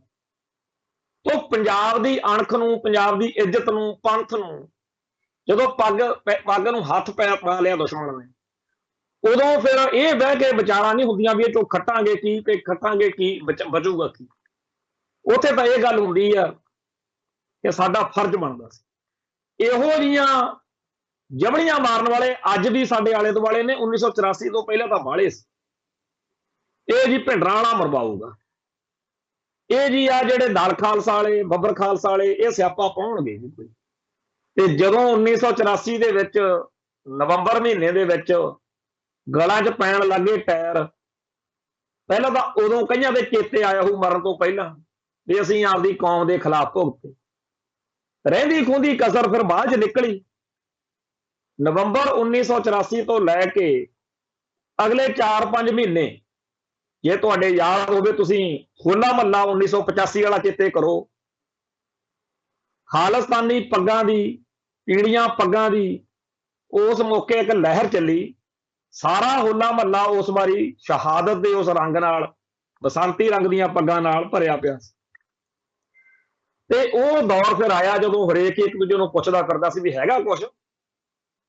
ਜਿਹੜੀ ਗੱਲ ਬਾਬਾ ਜਰਨੈਲ ਸਿੰਘ ਪਹਿਲੋਂ ਕਹਿੰਦੇ ਹੁੰਦੇ ਸੀ ਵੀ ਇੰਤਜ਼ਾਮ ਕਰਕੇ ਰੱਖਿਓ, ਜਦੋਂ ਬਾਬਾ ਜਰਨੈਲ ਸਿੰਘ ਚੇਤਾਵਨੀਆਂ ਦਿੰਦੇ ਸੀ ਕਿ ਭਾਈ ਆਉਣ ਵਾਲੇ ਸਮੇਂ ਦਾ ਕੁਝ ਪਤਾ ਨਹੀਂ ਹੋਗਾ, ਮੌਕੇ ਉੱਤੇ ਹੁਣ ਕਿੱਕਰਾਂ ਦੇ ਉੱਤੇ ਚੜ੍ਹ ਕੇ ਟੰਬੇ ਨਾ ਵੱਢਦੇ ਫਿਰੋ, ਆਪਦੀ ਤਿਆਰੀ ਕਰਕੇ ਰੱਖਿਓ। 20-20, 30-30 ਹਜ਼ਾਰ ਦੇ ਟੈਲੀਵਿਜ਼ਨ ਤਾਂ ਘਰਾਂ 'ਚ ਮਿਲ ਗਏ, ਇੱਕ ਕੁੱਤੇ ਦੇ ਮਾਰਨ ਲਈ ਸੋਟੀ ਤੱਕ ਨਹੀਂ ਸੀ ਰੱਖੀ ਹੋਈ। ਅੱਜ ਵੀ ਸਾਡੇ ਬਹੁਤੇ ਸਿੱਖਾਂ ਦੇ ਘਰਾਂ ਦੇ ਵਿੱਚ ਇਹ ਹਾਲ ਆ ਵੀ ਜੇ ਕੁੱਤਾ ਆ ਜਾਏ ਨਾ ਗਲੀ 'ਚ, ਉਹ ਕੋਈ ਗਲਤ ਕਰੇ ਤਾਂ ਕੁੱਤੇ ਨੂੰ ਮਾਰਨ ਲਈ ਸੋਟੀ ਨਹੀਂ ਮਿਲਣੀ, ਘਰੇ ਹੋਰ ਬੜਾ ਆਲੀਸ਼ਾਨ ਬੜੀਆਂ ਮਹਿੰਗੀਆਂ ਮਹਿੰਗੀਆਂ ਚੀਜ਼ਾਂ ਰੱਖੀਆਂ ਹੋਣ। ਤੇ ਜਿਨ੍ਹਾਂ ਸਿੱਖ ਪਰਿਵਾਰਾਂ ਦੇ ਵਿੱਚ ਸ੍ਰੀ ਸਾਹਿਬ ਨੇਜੇ, ਵਰਸ਼ੇ, ਕਿਰਪਾਨਾਂ ਜਾਂ ਹੋਰ ਬੜੀਆਂ ਜਿਹੜੇ ਸਾਡੇ ਸ਼ਾਸਤਰ, ਜਿਹੜੇ ਰਵਾਇਤੀ ਸ਼ਾਸਤਰ ਆ ਖਾਲਸੇ ਦੇ, ਜਿਨ੍ਹਾਂ ਬਾਰੇ ਕਲਗੀਧਰ ਪਾਤਸ਼ਾਹ ਦਾ ਸਿੱਧਮ ਸਿੱਧਾ ਫਰਮਾਨ ਆ ਕਿ ਕੇਸਾਂ ਤੇ ਸ਼ਾਸਤਰਾਂ ਤੋਂ ਮੈਨੂੰ ਸ਼ਕਲ ਨਾ ਦਿਖਾਏ। ਉਹ ਸ਼ਾਸਤਰ ਜਿਹੜੇ ਨੇ ਜਿਨ੍ਹਾਂ ਦੇ ਘਰਾਂ 'ਚ ਪਏ ਨੇ ਨਾ, ਆ ਜਿਹੜੇ ਭੋਲੂ ਜਿਹੇ ਸਿੱਖ ਨੇ ਜਿਨ੍ਹਾਂ ਨੂੰ ਭਾਰਤ ਮਾਤਾ ਬਾਹਲੀ ਚੜੀ ਹੋਈ ਹੈ, ਇਹ ਜੇ ਚਲੇ ਜਾਣ ਉੱਥੇ ਦੇਖ ਕੇ ਕਹਿਣਗੇ ਤੁਸੀਂ ਆਹ ਬੜਾ ਇੱਥੇ ਸਮਾਨ ਪੁੱਠਾ ਸਿੱਧਾ ਜਿਹਾ ਰੱਖਿਆ ਹੋਇਆ। ਸ਼੍ਰੀ ਸਾਹਿਬ ਨੂੰ, ਕਿਰਪਾਨਾਂ ਨੂੰ ਕਿੱਥੇ ਸਾਡੇ ਧਰਮ ਗ੍ਰੰਥਾਂ ਦੇ ਵਿੱਚ, ਸਾਡੇ ਸੱਭਿਆਚਾਰ 'ਚ, ਸਿੱਖ ਸੱਭਿਆਚਾਰ 'ਚ ਪੀਰ ਕਿਹਾ ਗਿਆ। ਪੀਰ ਵੀ ਇਹ ਤਾਂ ਸਾਡੇ ਪੀਰ ਨੇ। ਜਿਵੇਂ ਪੀਰ ਜਿਹੜਾ ਹੈ ਉਹ ਬਹੁਤ ਸਾਰੇ ਲੋਕ ਸਮਝਦੇ ਆ, ਮੰਨਦੇ ਆ, ਉਹਨਾਂ ਦੀ ਮਾਨਤਾ ਹੈ ਕਿ ਸਾਨੂੰ ਸਾਡੇ ਦੁੱਖ ਦੂਰ ਕਰ ਦਿੰਦੇ ਆ।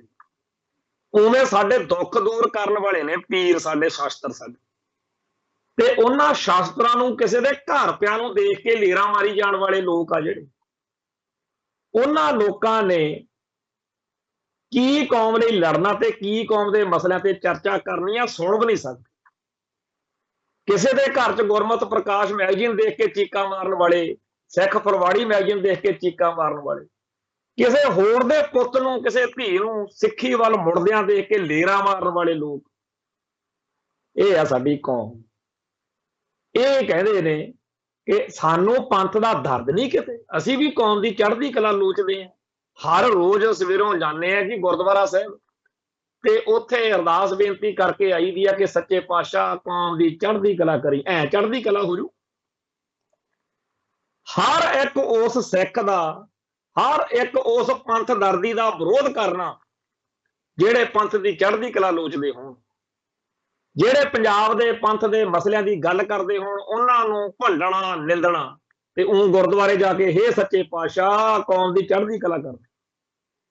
ਇਹ ਫਿਰ ਜਿਹੋ ਜਿਹੇ ਕਾਂਗਰਸ ਵਾਲੇ ਸਿੱਖ ਨੇ, ਜਿਹੋ ਜਿਹੇ ਬਾਦਲ ਦਲ ਵਾਲੇ ਸਿੱਖ ਨੇ, ਜਿਹੋ ਜਿਹੇ ਹੋਰ ਬੜੇ ਸਿੱਖ ਨੇ, ਇਹ ਉਹ ਸਿੱਖ ਨੇ ਜਿਨ੍ਹਾਂ ਦਾ ਇੱਕ ਨਕਾਤੀ ਪ੍ਰੋਗਰਾਮ ਆ ਵੀ ਖਾਓ ਪੀਓ ਐਸ਼ ਕਰੋ ਮਿੱਤਰੋ, ਨਜ਼ਾਰੇ ਲਓ ਬਸ, ਚਾਹੇ ਰਾਜ ਭਾਗ ਕਿਸੇ ਦਾ, ਆਪਣੇ ਕੰਮ ਤਾਂ ਰੁਕਣੇ ਨਹੀਂ, ਮੌਜਾਂ ਲੁੱਟੋ। ਪੰਥ ਕਿਹੜੇ ਖੂਹ 'ਚ ਜਾਂਦਾ, ਪੰਜਾਬ ਕਿੱਧਰ ਨੂੰ ਜਾਂਦਾ, ਕੋਈ ਮਤਲਬ ਨਹੀਂ। ਆ 30-35 ਸਾਲ ਹੋ ਗਏ 1994-95 ਤੋਂ ਬਾਅਦ ਤੁਸੀਂ ਦੇਖ ਹੀ ਲਿਆ, ਬਾਦਲ ਦਲ ਨੇ, ਕਾਂਗਰਸ ਨੇ ਜਾਂ ਹੋਰਨਾਂ ਸਿੱਖਾਂ ਨੇ ਪੰਜਾਬ ਦੇ ਮਸਲਿਆਂ ਦੀ ਗੱਲ ਛੇੜੀ ਆ ਕਦੇ? ਕਦੇ ਇਹਨਾਂ ਨੇ ਗੱਲ ਕੀਤੀ ਵੀ ਚੰਡੀਗੜ੍ਹ ਪੰਜਾਬ ਨੂੰ ਲੈਣਾ ਸੀ? ਬੜਾ ਨਾਰਾ ਵੱਜਦਾ ਹੁੰਦਾ ਸੀ ਚੰਡੀਗੜ੍ਹ ਪੰਜਾਬ ਦਾ, ਖਿੜਿਆ ਫੁੱਲ ਗੁਲਾਬ ਦਾ। ਹੁਣ ਕਾਹਤੋਂ ਨਹੀਂ ਚੇਤਾ ਹੁੰਦਾ? ਕਿੱਧਰ ਗਏ ਉਹ ਮਸਲੇ? ਕਿੱਧਰ ਗਿਆ ਧਰਮ ਯੁੱਧ ਮੋਰਚਾ? ਕਿੱਧਰ ਗਿਆ ਆਨੰਦਪੁਰ ਦਾ ਮਤਾ? ਉਹ ਸਾਰਾ ਕੁਝ ਇਹਨਾਂ ਨੇ ਭੁੱਲ ਭੁਲਾ ਕੇ ਇੰਡੀਆ ਦੀ ਗੱਲ ਮੰਨ ਲਈ ਸੀ ਨਾ। ਤੇ ਬਾਦਲ ਸਾਹਿਬ आप समझ गए होंगे कि अगर आप पंथ के मसले उठाएंगे, पंजाब के मसले उठाएंगे, तो हमने आपकी बात तो माननी नहीं, और आपको सिख जगत जो है उसके सामने शर्मिंदा होना पड़ेगा और हमें कार्रवाई करनी पड़ेगी। क्या खटा आपने? क्या प्राप्त किया आपने? आपने धर्म युद्ध मोर्चा लगाया, हमको ऑपरेशन ब्लू स्टार करना पड़ा और इतना बड़ा नुकसान हो गया। अब आगे से शिक्षा लो। बादल साहब ने शिक्षा ले ली कि पंथ ते पंजाब दे किसी मसले ते गल नहीं करना, नहीं की। खैर अज चंडीगढ़ पंजाब नूं देण दवाउण दीयां गल्लां जदों होईयां तां हुण उधर बीजेपी आ, इत्थे आम आदमी पार्टी आ, उही पंथ ते उही पंजाब फेर। कांग्रेस ਅਤੇ ਬਾਦਲ ਦਲ ਦੀ ਥਾਂ ਨਵੇਂ ਪਲੇਅਰ ਆ ਗਏ, ਨਵੇਂ ਖਿਡਾਰੀ ਆ ਗਏ। ਨਵੇਂ ਪਲੇਅਰ ਜਿਹੜੇ ਨੇ, ਨੀਤ ਉਹਨਾਂ ਦੀ ਵੀ ਉਹੀ ਆ ਵੀ ਨਾ ਕੁਛ ਦੇਣਾ, ਨਾ ਕੋਈ ਗੱਲ ਕਿਸੇ ਦੀ ਸੁਣਨੀ ਆ, ਨਜ਼ਾਰੇ ਲਓ। ਇੱਕ ਪਾਸੇ ਬੀਜੇਪੀ ਦੀ ਸਰਕਾਰ ਜਿਹੜੀ ਆ, ਮੋਦੀ ਸਾਹਿਬ ਵਾਲੀ ਸਰਕਾਰ, ਉਹ ਕਹਿੰਦੇ ਆ ਵੀ 9ਵੇਂ ਪਾਤਸ਼ਾਹ ਦਾ ਸ਼ਹੀਦੀ ਪੁਰਬ ਆ ਰਿਹਾ, 400 ਸਾਲਾ ਪ੍ਰਕਾਸ਼ ਪੁਰਬ ਆ ਰਿਹਾ। माफ करना जी, 9वें पातशाह का 400 साला प्रकाश पुरब आ रहा, ते दिल्ली के लाल किले च कहते असीं समागम कराने, ते उत्थे कहते मोदी सरकार वालों ते अमित शाह वालों हाजरी भी भरी जाऊगी, ते बहुत बड़े पद्धर के उत्ते ਉੱਥੇ ਪ੍ਰੋਗਰਾਮ ਹੋਣਗੇ, ਨਾਲੇ ਤਾਂ ਜੀ ਯਾਦਗਾਰੀ ਸਿੱਕਾ ਜਾਰੀ ਕਰਨਾ ਤੇ ਨਾਲੇ ਆਪਾਂ ਡਾਕ ਟਿਕਟ ਜਾਰੀ ਕਰਨੀ। 400 ਸਾਲਾ ਪ੍ਰਕਾਸ਼ ਪੁਰਬ ਤੇ 400 ਰਾਗੀਆਂ ਵੱਲੋਂ ਸ਼ਬਦ ਕੀਰਤਨ ਕੀਤਾ ਜਾਊਗਾ ਤੇ ਦੇਸ਼ ਭਰ ਵਿੱਚ ਪ੍ਰੋਗਰਾਮ ਜਿਹੜੇ ਆ ਉਹ ਕਰਾਏ ਜਾਣਗੇ। ਹੁਣ ਜਿਹੜੀ ਇਹ ਗੱਲ ਆ, ਆਪਾਂ ਜਾਣਦੇ ਆ ਕਿ 9ਵੇਂ ਪਾਤਸ਼ਾਹ ਦੀ ਸ਼ਹਾਦਤ ਆ ਜਿਹੜੀ, ਉਹ ਤਿਲਕ ਜੰਜੂ ਲਈ ਹੋਈ। ਉਹ ਧਾਰਮਿਕ ਹੱਕਾਂ ਦੀ ਰਾਖੀ ਲਈ ਹੋਈ ਆ। ਸਾਡਾ ਤਾਂ ਧਰਮ, ਸਾਡਾ ਸਿੱਖ ਫਲਸਫਾ ਤਾਂ ਜਨੇਊ ਨੂੰ, ਤਿਲਕ ਨੂੰ, ਇਹ ਚੀਜ਼ਾਂ ਨੂੰ ਕੋਈ ਮਾਨਤਾ ਨਹੀਂ ਪਾਉਂਦੇ। 9ਵੇਂ ਪਾਤਸ਼ਾਹ ਨੂੰ ਵੀ ਪਤਾ ਸੀ ਕਿ ਸਾਡੇ ਧਰਮ ਦੇ ਵਿੱਚ ਕੀ ਇਹਨਾਂ ਦਾ ਥਾਂ ਹੈ, ਪਰ ਫਿਰ ਵੀ ਕਿਸੇ ਹੋਰ ਦੇ ਧਰਮ ਦੇ ਸਿਧਾਂਤ ਲਈ ਇਸ ਤਰੀਕੇ ਨਾਲ ਸ਼ਹਾਦਤ ਦੇ ਦੇਣੀ, ਜਾਨ ਵਾਰ ਜਾਣੀ, ਇਹੀ ਤਾਂ ਉਹ ਗੱਲ ਆ ਕਿ ਬੇਸ਼ੱਕ ਮੈਂ ਤੇਰੀ ਗੱਲ ਨਾਲ ਸਹਿਮਤ ਨਹੀਂ, ਪਰ ਮੈਂ ਤੇਰੇ ਜਿਹੜਾ ਹੱਕ ਵਾ, ਧਾਰਮਿਕ ਹੱਕ, ਤੇਰਾ ਜਿਹੜਾ ਮੌਲਿਕ ਹੱਕ ਆ, ਮੈਂ ਇਹਦੀ ਕਦਰ ਕਰਦਾ। ਤੋ ਸਾਰੇ ਸੰਸਾਰ ਵਿੱਚ ਹੁਣ ਤੱਕ ਦੇ ਵਿੱਚ 9ਵੇਂ ਪਾਤਸ਼ਾਹ ਵਾਂਗ ਕਿਸੇ ਦੂਜੇ ਦੇ ਵਿਚਾਰਾਂ ਲਈ ਜਾਨ ਦੇ ਦੇਣੀ, ਇਸ ਤਰੀਕੇ ਦਾ ਕੁਝ ਨਹੀਂ ਵਾਪਰੇ। ਪਰ ਆਰਐਸਐਸ ਨੇ ਜਾਂ ਇਸ ਹਿੰਦੂ ਕੱਟੜਵਾਦ ਨੇ ਇੱਕ ਤਾਂ ਇਸ ਬਹਾਨੇ ਆਪਦੇ ਹਿੰਦੂ ਤਵੀ ਏਜੰਡੇ ਨੂੰ ਪੂਰਾ ਲਾਗੂ ਕਰਨਾ, ਪ੍ਰਚਾਰਨਾ। ਫਿਰ ਕਹਿਣਗੇ ਗੁਰੂ ਤੇਗ ਬਹਾਦਰ ਕਾ ਬਲੀਦਾਨ ਯਾਦ ਰੱਖੇਗਾ ਹਿੰਦੁਸਤਾਨ, ਤੇ ਅਸੀਂ ਬਲੀ ਦੇਤੀ ਸੀ 9ਵੇਂ ਪਾਤਸ਼ਾਹ ਦੀ ਆਪਦੇ ਹੱਕਾਂ ਲਈ, ਬਲੀਦਾਨ। ਤੇ ਫਿਰ ਗੁਰੂ ਤੇਗ ਬਹਾਦਰ ਧਰਮ ਕੀ ਚਾਦਰ ਨਹੀਂ ਕਹਿਣਗੇ, ਗੁਰੂ ਤੇਗ ਬਹਾਦਰ ਹਿੰਦ ਕੀ ਚਾਦਰ। ਇਕੱਲੇ ਹਿੰਦੁਸਤਾਨ ਦੇ ਨੇ ਨਾ, ਹਿੰਦੁਸਤਾਨ ਦੇ ਬਣਾਉਣਗੇ ਇਹਨਾਂ ਨੂੰ। ਇਹ ਜਿਹੜੀਆਂ ਕਰਤੂਤਾਂ ਕਰਨੀਆਂ ਨੇ ਉਹ ਤਾਂ ਵੱਖਰੀ ਗੱਲ ਆ। ਇੱਕ ਪਾਸੇ ਤਾਂ ਡਾਕ ਟਿਕਟ ਤੇ ਯਾਦਗਾਰੀ ਸਿੱਕੇ ਜਾਰੀ ਕਰਨੀਆਂ ਗੱਲਾਂ ਨੇ, ਇੱਕ ਪਾਸੇ ਉਸੇ ਪਾਤਸ਼ਾਹ ਨੂੰ, 9ਵੇਂ ਪਾਤਸ਼ਾਹ ਦੇ ਧਰਮ ਨੂੰ, ਸਿੱਖ ਧਰਮ ਨੂੰ, ਸਿੱਖਾਂ ਨੂੰ ਹਰ ਹੱਕ ਤੋਂ ਵਾਂਝਾ ਰੱਖ ਕੇ ਉਹਨਾਂ ਦਾ ਧਰਮ ਜਿਹੜਾ ਖਤਮ ਕਰਕੇ, ਸਿੱਖਾਂ ਦਾ ਹਿੰਦੀਕਰਨ ਤੇ ਸਿੱਖਾਂ ਦਾ ਹਿੰਦੂਕਰਨ ਕਰਕੇ ਸਿੱਖਾਂ ਨੂੰ ਕੇਸਾਧਾਰੀ ਹਿੰਦੂ ਬਣਾਉਣ ਵਾਲੇ ਵੀ ਇਹੀ ਬੰਦੇ, ਇਹੀ ਭਾਰਤ ਮਾਤਾ ਵਾ, ਇਹੀ ਲੋਕ। ਚੰਡੀਗੜ੍ਹ ਪੰਜਾਬ ਨੂੰ ਨਹੀਂ ਦੇਣਗੇ, ਯਾਦਗਾਰੀ ਸਿੱਕਾ ਜਾਰੀ ਕਰ ਦੇਣਗੇ। ਇਹ ਨਹੀਂ ਕਹਿਣਗੇ ਕਿ ਅਸੀਂ ਸਿੱਖਾਂ ਦੇ ਧਰਮ ਦਾ ਜਿਹੜਾ ਨੁਕਸਾਨ ਹੋ ਰਿਹਾ, ਸਿੱਖਾਂ ਦੇ ਸੱਭਿਆਚਾਰ ਦਾ ਨੁਕਸਾਨ ਜੋ ਹੋ ਰਿਹਾ, ਅਸੀਂ ਭਾਰਤ ਨਾਲ ਰਲੇ ਕਾਹਦੇ ਵਾਸਤੇ ਸੀ। ਇਹੀ ਗੱਲ ਸੋਚ ਕੇ ਕਿ ਉੱਤਰੀ ਭਾਰਤ ਵਿੱਚ ਇੱਕ ਸਾਡਾ ਖਿੱਤਾ ਹੋਊਗਾ ਜਿੱਥੇ ਸਿੱਖੀ ਦੀ ਚੜ੍ਹਦੀ ਕਲਾ ਹੋਊਗੀ, ਜਿੱਥੇ ਸਿੱਖ ਜਿਹੜੇ ਆਪਦੇ ਧਰਮ 'ਚ ਪਰਪੱਕ ਰਹਿ ਸਕਣਗੇ ਤੇ ਸਿੱਖਾਂ ਨੂੰ ਹਰ ਕਿਸਮ ਦੀ ਆਜ਼ਾਦੀ ਹੋਊਗੀ। ਕਈ ਸਾਡੇ ਹੁਣ ਜਿਹੜੇ ਭਾਰਤ ਮਾਤਾ ਕੀ ਜੈ ਵਾਲੇ ਸਿੱਖ ਉਹ ਕਹਿੰਦੇ ਵੀ ਨੇ ਵੀ ਮੌਜਾਂ ਤਾਂ ਹੈਗੀਆਂ, ਜਿੰਨੇ ਮਰਜ਼ੀ ਅੰਮ੍ਰਿਤ ਛਕ ਲਓ, ਪਾਣੀ ਪੜ੍ਹ ਲਓ, ਤੁਹਾਨੂੰ ਕੀ ਰੋਕਦਾ। ਪਰ ਉਹ ਭੁੱਲ ਜਾਂਦੇ ਹੈ कि मुल्ला को अगर है हिंद में सजदे की इजाजत, नादान जे समझता है इस्लाम है आजाद। भाई जेकर इन्नी गल ना सरदा होवे फिर तो गोरियां मौके भी नज़ारे सी आप अपने धर्म दे विच प्रपाकर हो, कोई रोकदा तुहानूं? फिर गोरियां दे खिलाफ लड़न की गल काहदी सी?